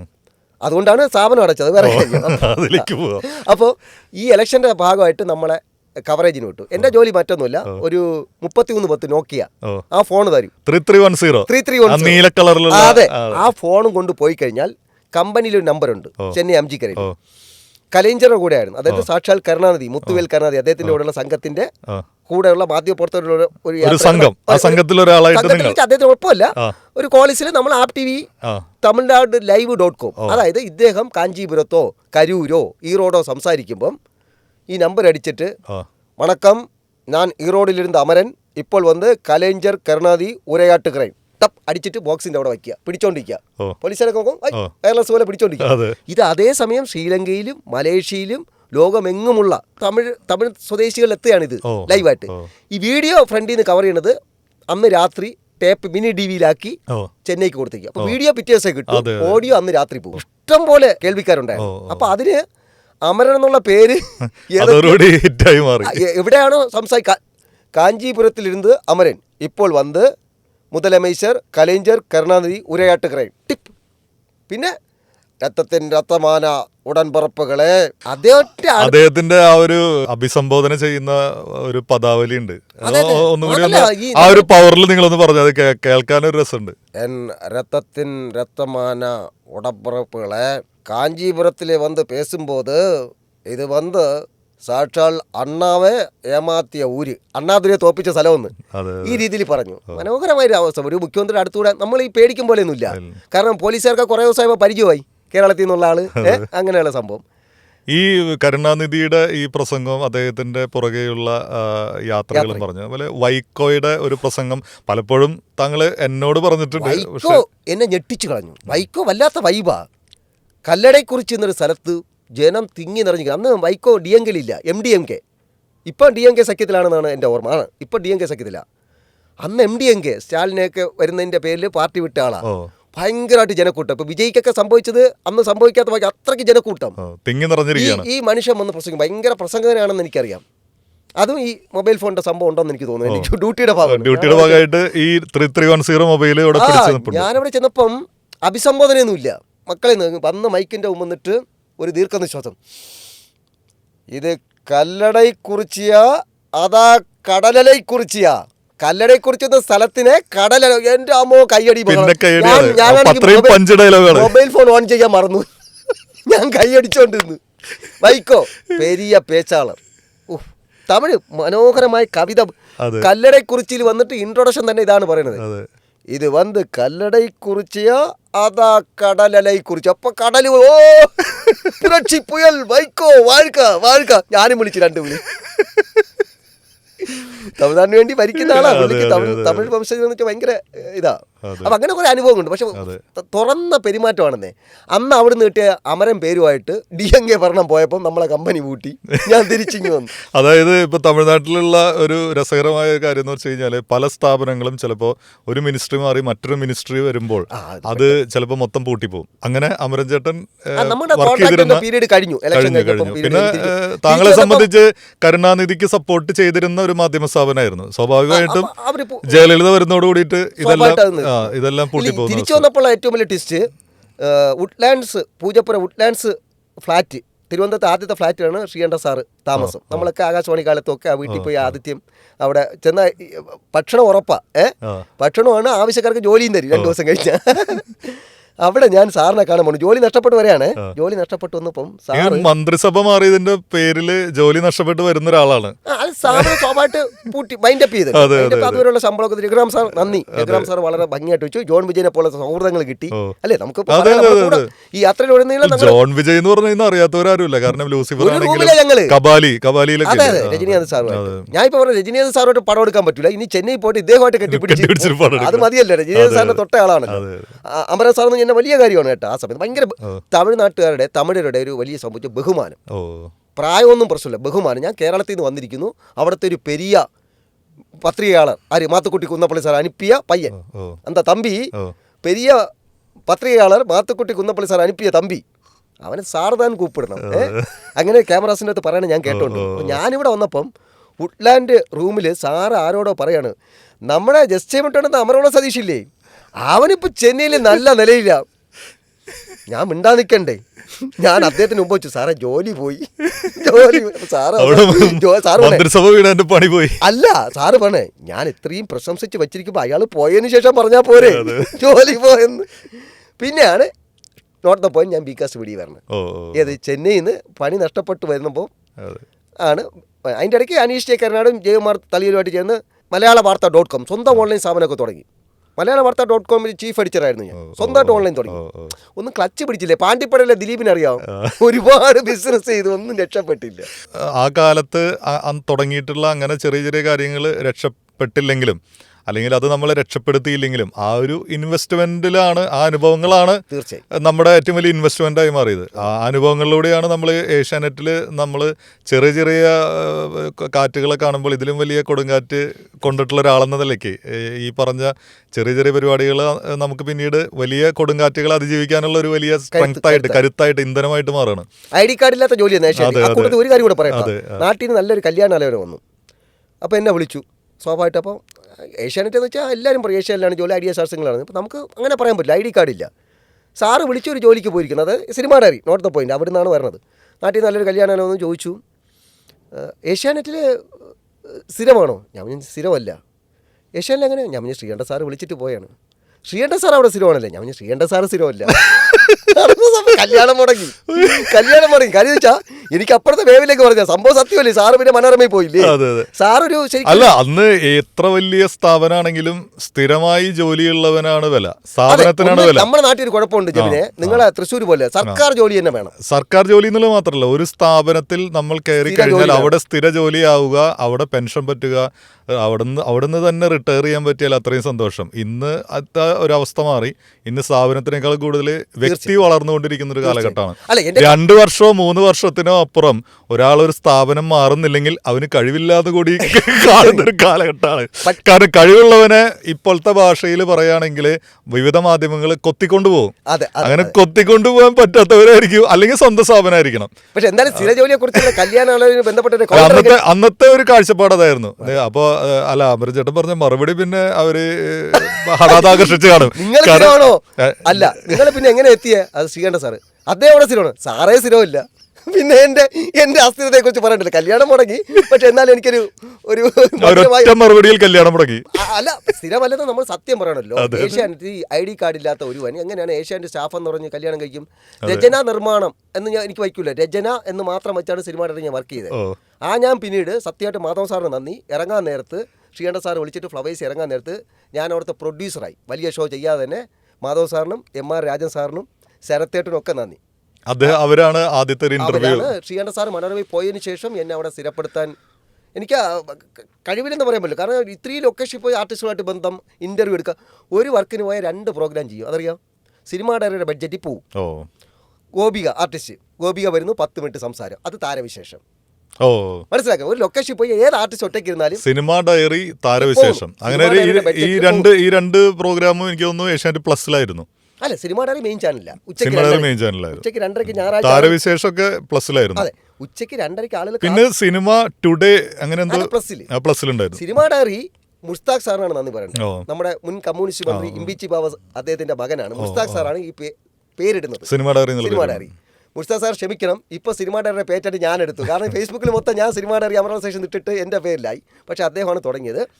അപ്പോൾ അവിടെ പോകുമ്പോൾ ലൊക്കേഷൻ പോകുമ്പോൾ ആർട്ടിസ്റ്റിൽ വെറുതെ ഇരിക്കില്ല. ഞാൻ ഒരു സത്യം വിട്ടോ, ഉണ്ണി മൂന്തൻ്റെ ആദ്യത്തെ ഇൻ്റർവ്യൂ, ഇൻഡിപെൻഡൻറ്റ് ഇൻ്റർവ്യൂ എടുക്കുക ഞാനാണ്. അമല പോളിൻ്റെ, ഇങ്ങനെ ഒരുപാട് പേരുടെ ഫസ്റ്റ് ഇൻ്റർവ്യൂ ഞാൻ എടുത്തിട്ടുണ്ട്. ആ ബന്ധമാണ് ഇവരിപ്പോൾ കാണും, തിരക്കിനെല്ലാം കാണുമ്പോൾ. അല്ല, വർഷങ്ങളായിട്ട് നമ്മളൊരു ആളെ കാണുന്നു, അവരുടെ മുഖം നമ്മുടെ മനസ്സിൽ രജിസ്റ്റർ ആവുന്നു, അതൊരു വലിയ കാര്യമാണ്. അത് മാത്രമല്ല, എനിക്കൊന്ന് ഈ സിനിമ ടുഡേ എന്നുള്ള പ്രോഗ്രാം നമ്മുടെ പിന്നീട് വലിയ ആർട്ടിസ്റ്റ് ഒക്കെ ആയിട്ടുള്ള ചിന്നു ചാന്ദിനി സിനിമ ടുഡേ ശരിക്കുള്ള പ്രൊഡ്യൂസർ ഹരീഷ് ബാബു കരിപ്പുഴയാണ്. ഞാനിവിടെ എല്ലാ ഇതിലും ഉപ്പില്ലാത്ത കറിയിൽ നിന്ന് എല്ലാ സിനിമാ പ്രോഗ്രാമിലും ഉണ്ട്. വലിയ ഇവന്റ് നടക്കൂലേ ഇപ്പൊ നിങ്ങളൊക്കെ ചെയ്യുന്നത്, അതിന്റെ റെഡ് കാർപ്പറ്റിന്റെ ഡ്യൂട്ടി ആയിരുന്നു. ഈ ഏഷ്യാനെറ്റിലെ ശ്രീകണ്ഠ സാറ് വഴിക്ക് വരുന്നു, പിന്നീട് ഏഷ്യാനെറ്റിലെ ഒരു സ്റ്റാഫായി മാറുന്ന ഒരു സ്റ്റോറി ഉണ്ട്. അതായത് സാറ് പരമാവധി ശ്രമിച്ചു, എന്തുകൊണ്ടാണെന്ന് അറിയില്ല. ജേർണലിസം ഉണ്ട്, ലൊക്കേഷനിലൊക്കെ നല്ല ബന്ധം, ദൈവസാക്ഷി ഇൻഡസ്ട്രിയിൽ നിന്ന് ഒരു പരാതിയും പോയിട്ടില്ല, ഒരു തരത്തിലുള്ള പരാതിയും പോയിട്ടില്ല എന്നെ കുറിച്ച്. പക്ഷെ നമ്മുടെ ജോബ് പെർമനന്റ് ആയിട്ടില്ല. സാർ ഇറങ്ങാൻ നേരത്ത് മാധവ് സാറിനോട് പറഞ്ഞിരുന്നു, പക്ഷേ അപ്പോഴത് നടന്നില്ല. സാറ് മലയാള മനോരമയ്ക്ക് പോയപ്പോഴും ഞാൻ അവിടെ അസ്ഥിര ജോലി. ഏഷ്യാനെറ്റിൽ നേരെ മനോരമയിലേക്കാണ് പോകുന്നത്. മനോരമയിൽ സ്റ്റാഫായിട്ട് പോയി. മനോരമയിൽ ഞാൻ പറഞ്ഞില്ലേ, സാറ് സ്റ്റാഫ് ആവുന്നില്ല, അവിടെ സ്റ്റാഫ് അല്ലല്ലോ. ഞാൻ പറഞ്ഞ കറക്റ്റ് അല്ലേ, സാറ് സ്ഥിരമല്ലല്ലോ. സാറ് ഏഷ്യാനെറ്റ് സ്ഥിരമല്ല. ഈ ചാനൽ അസ്ഥിര ജീവനക്കാരുടെ ഒരു ഗോഡ് ഫാദർ, ഒരു തലതൊട്ടപ്പനാണ് ശ്രീകണ്ഠ സാറ്. എനിക്കൊന്ന് ഇന്ന് കാണുന്ന മഴവിൽ മനോരമയുടെ ഒരു രൂപകൽപ്പന സാറിന്റെ. സാർ ഇവിടുന്ന് പോയി ആ സമയത്ത് ഈ ചെറിയ പ്രോഗ്രാം ചെയ്യുന്ന എന്നെ കൊണ്ടുപോയിട്ട് കാര്യമില്ല. അവിടെ സിനിമ ഡയറി ഇല്ല. അവിടെ വേണമെങ്കിൽ സിനിമയിലെ ഡയാന സിൽവസ്റ്റർ മാമിന് സാധ്യതയുണ്ട്. ഇന്റർവ്യൂ അഭിമുഖീകരിക്കുന്ന ഒരു ഏരിയ വരുമല്ലോ. ഇന്റർവ്യൂ ഇല്ലാതെ തന്നെ സ്ഥിരപ്പെടുത്താമായിരുന്നു. പക്ഷെ അപ്പോഴേക്കും ഒരു ആപ്ലിക്കേഷൻ പ്ലസിലേക്ക് വന്നു. കോട്ടയത്ത് നിന്ന് അപ്പടി ജേർണലിസം പഠിച്ചിറങ്ങി വന്ന ഒരു പയ്യൻ വന്നു. അതുകൊണ്ട് ഇന്റർവ്യൂ വെക്കേണ്ടി വന്നു. അപ്പോൾ ആരൊക്കെയോ പറഞ്ഞ് എന്നെ ഒഴിവാക്കാൻ വേണ്ടിയെന്ന് ഒരു സ്വാഭാവികമായിട്ട് കേൾക്കൂല്ലോ. അല്ല എക്സ്പീരിയൻസ്, കാരണം എനിക്ക് അർഹത ഉണ്ടായിരുന്നു ജബിനെ. ഞാൻ ഈ വെയിൽ കൊണ്ടും കാത്തിരുന്നും പ്രസാദിക്കൂലല്ലോ. ആരും കുറ്റം പറയുന്നില്ല. ചെന്ന് രാവിലെ ചെന്ന അവിടെ ഇന്റർവ്യൂ ഒന്നും ആരും തരില്ല. അപ്പൊ രാവിലെ തൊട്ട് അവരെ മൂഡ് മനസ്സിലാക്കി കാത്തിരുന്ന് ഏഷ്യൻ മൂവീസ് പടം തുടങ്ങി കേട്ടോ. ലാലേട്ടൻ്റെ ഉൾപ്പെടെ ആശംസ ഞാനാണ് ചെന്ന് എടുക്കുന്നത്. ആശംസ വാചകം എൻ്റെ അല്ല, പേഴ്സി സാറിൻ്റെ ഗ്രാഫിക്സ് ടീം പണ്ട് നമ്മളെ അയക്കുന്നത്. അപ്പോൾ അങ്ങനെയൊക്കെ പോയി എടുക്കുമ്പോൾ ആർട്ടിസ്റ്റിൻ്റെ മൂഡ് മനസ്സിലാക്കണം. അവർക്ക് അരോചകമായിട്ട് നമ്മൾ പെരുമാറാൻ പാടില്ല. അപ്പോൾ എനിക്ക് തീർച്ചയായിട്ടും അർഹതയുണ്ട്, ജേർണലിസം ഉണ്ട്, ഡിഗ്രി ഉണ്ട്. അപ്പോൾ എനിക്ക് സ്ഥിരപ്പെടാം. അതിനു വേണ്ടി ശരിക്കും എന്നേക്കാൾ ആത്മാർത്ഥത ശ്രമിച്ചവരാണ് MR സാറും ശരത്തേട്ടനും പ്രവീണേട്ടനും രജു ചന്ദ്രനും ഗിരീശൻ വെള്ളായനെയും ഒക്കെ. താങ്ക് യു എല്ലാവർക്കും. ആ ഇന്റർവ്യൂവിൻ്റെ ഒരു ദിവസം എങ്ങനെയായിരുന്നു? എനിക്ക് നഷ്ടപ്പെടാൻ ഒന്നുമില്ല. മറ്റേ അതിഥി താരമായിട്ട് വിളിച്ച് അങ്ങനെ പോകും. അതുപോലെ ഫൈറ്റ് ഒന്നുമില്ല, ഡാൻസ് ഇല്ല, ഡയലോഗും ഇല്ല. പിന്നെ ഈ സ്ഥാപനത്തിന്റെ അന്തരീക്ഷം നമുക്ക് കുറച്ച് നാളായിട്ട് പരിചയമാണ്. പരിചയമുള്ള ഒരു സ്ഥലത്തേക്കാണ് നമ്മൾ സ്ഥിരമാകുന്നത്. ഞാൻ അവിടെ സ്ഥിരപ്പെടണമെന്ന് എല്ലാവരും ആഗ്രഹിച്ചു. സ്ഥിരപ്പെടുത്തണം. നമ്മളാർക്കും ഒരു ദ്രോഹം ചെയ്യുന്ന ഒരാളല്ല. അല്ല, ഞാൻ ചെയ്യുന്ന പണി എല്ലാവർക്കും ചെയ്യാനും പറ്റില്ല. അതെ അതെ. ലൊക്കേഷൻ ചെന്ന് പലരുടെയും പല പണികള് ലഘൂകരിക്കുന്നത് നമ്മളാണ്. ഒരു കാര്യം ഞാൻ പറഞ്ഞിട്ടോ, ഇപ്പം മീഡിയ പ്രൊമോഷൻ നടക്കണേ. ഈ ഗൾഫിൽ നിന്ന് പലപ്പോഴും എനിക്ക് തോന്നിയിട്ടുള്ളത്, അമരൻ ചേട്ടനൊക്കെ അവിടെ ഗൾഫിൽ നിന്ന് ഒരാൾ നാട്ടിലേക്ക് വരുമ്പോൾ ആളുടെ കയ്യിൽ നമ്മൾ പല കാര്യങ്ങൾ കൊടുത്തു വിടും. ആ പോകുന്ന വഴിക്ക് അവിടെ ഇറങ്ങി ഇത് കൊടുത്തോ, മറ്റേ വേറെ സ്ഥലത്തിറങ്ങി അത് കൊടുത്തോ. അങ്ങനെ ഇപ്പോൾ അമരൻ ചേട്ടനാണ് ഒരു വണ്ടി കയറിയിട്ട് തിരുവനന്തപുരത്ത് നിന്ന് എറണാകുളം ഭാഗത്തേക്ക് ഒരു ലൊക്കേഷനിലേക്ക് എവിടേക്കും പോകുന്നുണ്ടെങ്കിൽ ആ വഴിക്ക് പോകുന്ന പല പണികളും പല പ്രൊഡ്യൂസർമാരും അമരൻ ചേട്ടനെ ഏൽപ്പിക്കും. കാരണം അത് വേറെ ഒരു വിഷമം, സങ്കടമോ ദേഷ്യമോ ഒന്നും കൂടാതെ പരിപൂർണ ഉത്തരവാദിത്വത്തിൽ അത് തിരിച്ച് അതുപോലെ പൂർണ്ണമായ രീതിയിൽ അത് തിരിച്ചു കൊടുക്കുന്നുള്ളൊരു വിശ്വാസം താങ്കളുണ്ട്. ആ ഒരു സ്നേഹം. ഞാൻ സിനിമ ഡയറി ഷൂട്ട് ചെയ്യുന്നു. ചെന്ന് മൗസ് ആൻഡ് കാറ്റ് ആണ് ഫാസിൽ സാറിന്റെ പടം. പടത്തിന്റെ സോങ് സീൻ ഞാൻ എടുക്കുന്നു. എന്റെ സിനിമ ഡയറിൽ അടുത്ത ആഴ്ച ഞായറാഴ്ച കൊടുത്താൽ മതി. എന്നെ ഏഷ്യ ന്യൂസിൽ നിന്ന്, കൊച്ചിയിലെ ഏഷ്യ ന്യൂസിൽ നിന്ന് വിളിക്കുന്നു. അമരൻ ചേട്ടൻ എന്തെങ്കിലും മെറ്റീരിയൽ കയ്യിലുണ്ടോ? ഞാൻ മെറ്റീരിയലെല്ലാം ഉപയോഗിച്ചതാണ്. അയ്യോ, സിനിമ ഡയറി പോയാണ്, ന്യൂസാണ്, എക്സ്ക്ലൂസീവ് ആയിട്ടേ കൊടുക്കാൻ പറ്റൂ. എല്ലാവർക്കും എക്സ്ക്ലൂസീവ് സംഭവം വേണം. പക്ഷെ പലവിധ കാരണങ്ങളാൽ പണിയെടുക്കപ്പെടാതെ വരുമ്പോൾ ആശ്രയിക്കുന്ന ഒരാള് അമരൻ ചേട്ടനാണ്. ന്യൂസുകാർക്ക് ക്യാമറ ഇട്ട് കാത്തിരിക്കാൻ പറ്റൂലല്ലോ. ഷെഡ്യൂൾ ഷൂട്ടിന്റെ ഇടയ്ക്ക് നിന്ന് കാത്തിരിക്കാൻ പറ്റുമോ ലൊക്കേഷനിൽ? അത് കാത്തിരിപ്പിന്റെ രസവും സുഖവും ഇഷ്ടപ്പെടുന്ന ചില കഷ്ടപ്പാടുകളാണ്. അപ്പം ഞാൻ വിളിച്ചു പറഞ്ഞ് കഴിഞ്ഞ ആഴ്ച പോയത് കൊടുക്കാൻ പറ്റില്ലല്ലോ ന്യൂസിൽ. ഭയങ്കര ബുദ്ധിമുട്ടാണ്. എനിക്ക് തോന്നുന്നു നമ്മുടെ രാഹുൽ, പാലക്കാടുള്ള രാഹുൽ ആരാണ് വിളിച്ചത്, അവനായിരുന്നു അന്ന് ചാർജ്. എൻ്റെ ന്യൂസിൽ ഒന്നും കൊടുക്കല്ല, ഡ്രൈ ആയിരിക്കണം ഒരു ദിവസം. ഞാൻ നേരെ ഈ മോശം കയറ്റെടുത്ത് ഇവിടെ കൊടുത്തു. അത് അവിടെ വലിയ പോകാതെ, കാരണം സിനിമ ഡയറിക്ക് പോയി ബഡ്ജറ്റിൽ പോകണം, സിനിമ ഡയറിൽ പോകട്ടെ. ഞാൻ ചോദിച്ചത് ജനം കാണട്ടെ. അത് ഫാസിൽ സാറാണെങ്കിൽ അഭിനയിച്ച് കാണിക്കുക, നായികയ്ക്ക് നല്ല മനോഹരമായി കൃത്യമായിട്ട് ഒപ്പിയെടുത്ത് ഏഷ്യാനിലെ മിടുക്കന്മാരായ ക്യാമറമാര്. അത് ഞാൻ ഞായറാഴ്ച ചോദിച്ചു പഴകി പൂത്ത്. അത് ജനം കാണുന്നത് ഏഷ്യ ന്യൂസ് വഴി. അങ്ങനെ ഒരു അതിർവരമ്പുകളില്ലായിരുന്നു. ഇനി ഒരു കാര്യം കൂടെ പറയാം. ഇപ്പൊ എല്ലാവരും മീഡിയ പ്രൊമോഷൻ ഒരു ഹോട്ടൽ എടുക്കുന്നു, അത്രയ്ക്ക് ആർട്ടിസ്റ്റ് വന്നു. എന്റെ പൊന്നു മക്കളെ, ഇത് നമ്മൾ ആർട്ടിസ്റ്റിന്റെ അടുത്ത് പോയി റിലീസിംഗ് ദിവസം ഏഷ്യാന്റെ എടുക്കുന്ന പടവും കൂടെ ആയിരിക്കും. മാണിക്കക്കല്ലിനൊക്കെ പാവം പൃഥ്വിരാജ് നമ്മുടെ സമ്പ്രദായമൊക്കെ എനിക്ക് വേണ്ടി കാത്തിക്കുന്നു. വഴി തിരുവനന്തപുരത്ത് വരണ്ടേ. അന്ന് ഓൺലൈൻ ചാനലുകളില്ല, മാത്രമല്ല ഏഷ്യാനെറ്റ്, മനോരമ, മാതൃഭൂമി തുടങ്ങിയ പേരുകൾ കേൾക്കുമ്പോൾ തന്നെ നമ്മുടെ മനസ്സിൽ നിന്ന് ഉള്ളിൽ ഭയങ്കരമായിട്ട് ഒരു ആദരവ് വരും. അപ്പൊ അതിനുവേണ്ടി അതെ ഏഷ്യാനെറ്റ് സിനിമകൾ വാങ്ങുന്ന വലിയ ചാനലാണ്. ഏഷ്യാനെറ്റും സൂര്യയും മാത്രമാണ് ആ സമയത്ത് വലിയ സിനിമകൾ കാശ് മുടക്കി വാങ്ങിക്കുന്നത്. അപ്പോൾ സിനിമാക്കാർക്ക് സ്വാഭാവികമായിട്ടൊരു ആദരവ് ഉണ്ടായിരിക്കും. അപ്പോൾ ഏഷ്യാനെറ്റിന്റെ ഒരു വണ്ടി പ്രൊമോഷന് വേണ്ടി വരുന്നു എന്ന് പറയുമ്പോൾ ഇന്ന് ഓൺലൈൻകാർ ഓടിപ്പടഞ്ഞു വരുന്ന പോലെയല്ല, അതിന് പ്രത്യേകിച്ചൊരു സ്നേഹവും ആദരവും അവരുടെ ഭാഗത്തുനിന്നുണ്ടായിരിക്കും. ആ വണ്ടി വന്നാൽ മാത്രമാണ് അവരുടെ സിനിമ വേണ്ട രീതിയിൽ പ്രേക്ഷകരിലേക്ക് എത്തുള്ളൂ എന്നുള്ളൊരു വിശ്വാസം അവരിലുണ്ടായിരിക്കും. ജബിനെ, നമ്മൾ പോയി ആദ്യം ഡയറക്ടറെ കാണും. ഇതിന് പ്രോട്ടോകോൾ ഉണ്ട്, ആർക്ക് അറിയാത്തതുകൊണ്ട് പറഞ്ഞുതരാം. എങ്ങനെ ലൊക്കേഷൻ ഷൂട്ട് എടുക്കും? ആദ്യം ചെന്ന് ഡയറക്ടറെ കാണണം. അദ്ദേഹത്തിന്റെ പെർമിഷനോടെ ആണ് ഷൂട്ട് ചെയ്യേണ്ടത്. ക്യാമറമാനെ ഒന്ന് വിഷ് ചെയ്യണം. കാരണം ക്യാമറമാന്റെ ക്യാമറ വെച്ച് സെറ്റിന്റെ ഇടയ്ക്കാണ് നമ്മൾ ഈ ചെറിയ ക്യാമറ വെച്ചോണ്ട് ഇങ്ങനെ പോകണം. ഒരു പ്രോട്ടോകോൾ ഉണ്ട്. അടുത്ത ആർട്ടിസ്റ്റിനെ കാണണം. മേക്കപ്പ് റൂമിനകത്ത് കയറി ഷൂട്ട് ചെയ്യാൻ പാടില്ല. ഞാൻ എൻ്റെ ഗുരുത്വം കൊണ്ട് എന്നെ അച്ഛൻ പഠിപ്പിച്ചു. അച്ഛന് നന്ദി. അച്ഛൻ എപ്പോഴും നിദാനമായി പെരുമാറണം എന്ന് പറയും. എവിടെ ചെന്നാലും നീ നിദാനം എന്നുള്ള വാക്കിന്റെ അർത്ഥം ഞാൻ ഇപ്പോഴും പിടിച്ചിട്ടില്ല. അതൊരു വല്ലാത്ത ഒരു കടല് പോലെ അർത്ഥം ഉൾക്കൊള്ളുന്ന വാക്കാണ് അച്ഛൻ നിദാനം. തിരിച്ച് മേക്കപ്പ് റൂമിൽ പോകുന്നില്ല, എല്ലാവരും പോകുമ്പോൾ അറ്റൻഡ് ചെയ്യുന്ന അതേ ഞാൻ തന്നെ തിരിച്ചിറങ്ങാൻ നേരത്തും പടം വിജയിക്കട്ടെ, നമുക്ക് വിജയാഘോഷത്തിൽ കാണാം. പ്രമുഖ സംവിധായകർ പറഞ്ഞിട്ട് അയാളെ കാണുന്നത് തന്നെ പോസിറ്റീവ് എനർജി എന്ന് പറഞ്ഞിട്ടുണ്ട്. ആ പോസിറ്റീവ് എനർജി ഇപ്പം ജബിൻ്റെ മുമ്പ് ഇരിക്കുമ്പോഴും ഈ സ്റ്റുഡിയോയിലെ ശീതീകരിച്ച മുറിയിൽ ഇരിക്കുമ്പോഴും എനിക്ക് നഷ്ടപ്പെട്ടിട്ടില്ല. രാവിലെ പോയി പറയുന്നത് എൻ്റെ ജോലി കഴിഞ്ഞിട്ട് ആശംസ പറഞ്ഞിട്ടാണ് വരുന്നത്. അതൊരു ഭയങ്കര പോസിറ്റീവ് വൈബാണ്. കാരണം അത് ഒരുപാട് പേരുടെ പ്രാർത്ഥനകളാണ് ഒരു ചിത്രീകരണ സമയത്ത് ഉണ്ടാവുക. ഈ സിനിമ വിജയിക്കണം, ഒരു വിജയാഘോഷത്തിന് കാണാം. വിജയാഘോഷത്തിന് കാണാമെന്ന് പറയുമ്പോൾ അത് അവർക്ക് കൊടുക്കുന്നൊരു ശുഭാപ്തി വിശ്വാസം വളരെ വലുതാണ്. അപ്പോൾ എന്തായാലും ഇതുപോലെയുള്ള ഒരുപാട് വിശേഷങ്ങൾ നമ്മൾ ഇരുന്ന് കഴിഞ്ഞാൽ പെട്ടെന്നൊന്നും തീരാത്ത വിശേഷങ്ങളുണ്ട്. ഇതിൻ്റെ അപ്പുറത്ത് നമ്മുടെ എന്താ പറയുക, ഏറ്റവും കൂടുതൽ നമ്മൾ വിശേഷങ്ങൾ പങ്കിട്ടിട്ടുള്ള പുളിയർക്കോണത്തെ കുന്നിമ്പുറവും പ്രിൻസ് പാലസ്, പാളയം പള്ളിക്ക് പുറകിലുള്ള പ്രിൻസ് പാലസ് ഹോട്ടല്, അതുപോലെ ടി കെ പാലസ് ഹോട്ടല്, ഈ 3 സ്ഥലങ്ങളിലായിരിക്കും നമ്മൾ ഏറ്റവും കൂടുതൽ വിശേഷങ്ങളും വാർത്തകളൊക്കെ പങ്കുവച്ചിട്ടുള്ളത്. അവിടെ രാത്രിയുടെ അന്ത്യാമങ്ങൾ വരുമ്പോഴേ അതെ, ഒരു തൃശ്ശൂർകാരൻ താടിക്കാരനെ കൊണ്ട് ഞാൻ കവിത ചൊല്ലിക്കും. ആ താടിക്കാരൻ എന്റെ മുമ്പിൽ ഒരു കവിത ചൊല്ലി നമുക്ക് അവസാനം പാട്ടും പാടി പിരിയാം. അപ്പൊ ഇതൊരു പിരിയലല്ല, കാരണം ഇനി ഇതിന്റെ തുടർ ഭാഗങ്ങൾ ഇനിയും നമുക്ക് മുന്നിലുണ്ടാകും. എന്തായാലും അന്നത്തെ ഓർമ്മകൾക്ക് വേണ്ടിയിട്ട് സാധാരണഗതിയിൽ ഈ രാത്രിയുടെ അന്ത്യയാമങ്ങളിൽ എൻ്റെ ഒരു സൗഹൃദ സദസ്സിൽ ചൊല്ലുന്ന ചില കവിതകളിൽ ഒരു കവിതയുടെ കുറച്ച് വരികൾ ചൊല്ലാതെ വിചാരിക്കുന്നു. എന്തായാലും ഇത് അമരൻ ചേട്ടന് വേണ്ടി ഡെഡിക്കേറ്റ് ചെയ്യുന്നു. ഏറെ നാളായിട്ടുള്ള ഞങ്ങളുടെ സൗഹൃദത്തിന് വേണ്ടി ഡെഡിക്കേറ്റ് ചെയ്യുന്നു. കൂട്ടത്തിൽ ചൊല്ലുന്നതിന് ഒരു കാര്യം പറയട്ടോ, ഇതിന് ടാഗ് ലൈൻ വേണമല്ലോ, നിങ്ങൾ ഇട്ടിട്ടുണ്ടാവുന്നില്ല. മേക്കപ്പും തിരക്കഥയും ഇല്ലാത്ത സംഭാഷണം. രണ്ടുപേരും മേക്കപ്പ് നമ്മുടെ ഓർമ്മകൾ പങ്കുവെക്കുന്നു. ആ ഓർമ്മകളിൽ ഞാൻ അറിഞ്ഞ വിശേഷങ്ങളുണ്ട്, അറിയാത്ത വിശേഷങ്ങളുണ്ട്. ഞാൻ അറിഞ്ഞ വിശേഷങ്ങൾ എൻ്റെയും അമരൻ ചേട്ടൻ്റെയും അറിയാത്ത ആളുകളിലേക്ക് കൂടി പകരുന്നു എന്നുള്ളതാണ് അതിലൊരു കാര്യം. ചൂടാതെ പോയി നീ, നിനക്കായി ഞാൻ ചോര ചാറി ചുവപ്പിച്ചൊരൻ പനീർ പൂവുകൾ. കാണാതെ പോയി നീ, നിനക്കായി ഞാൻ പ്രാണന്റെ പിന്നിൽ കുറിച്ചിട്ട വാക്കുകൾ. ഒന്നു തൊടാതെ പോയി നീ നിനക്കായി, ഒന്നു തൊടാതെ പോയി നീ നിനക്കായി, ഇന്നും തുടിക്കുമെൻ കരൽ തന്ത്രികൾ.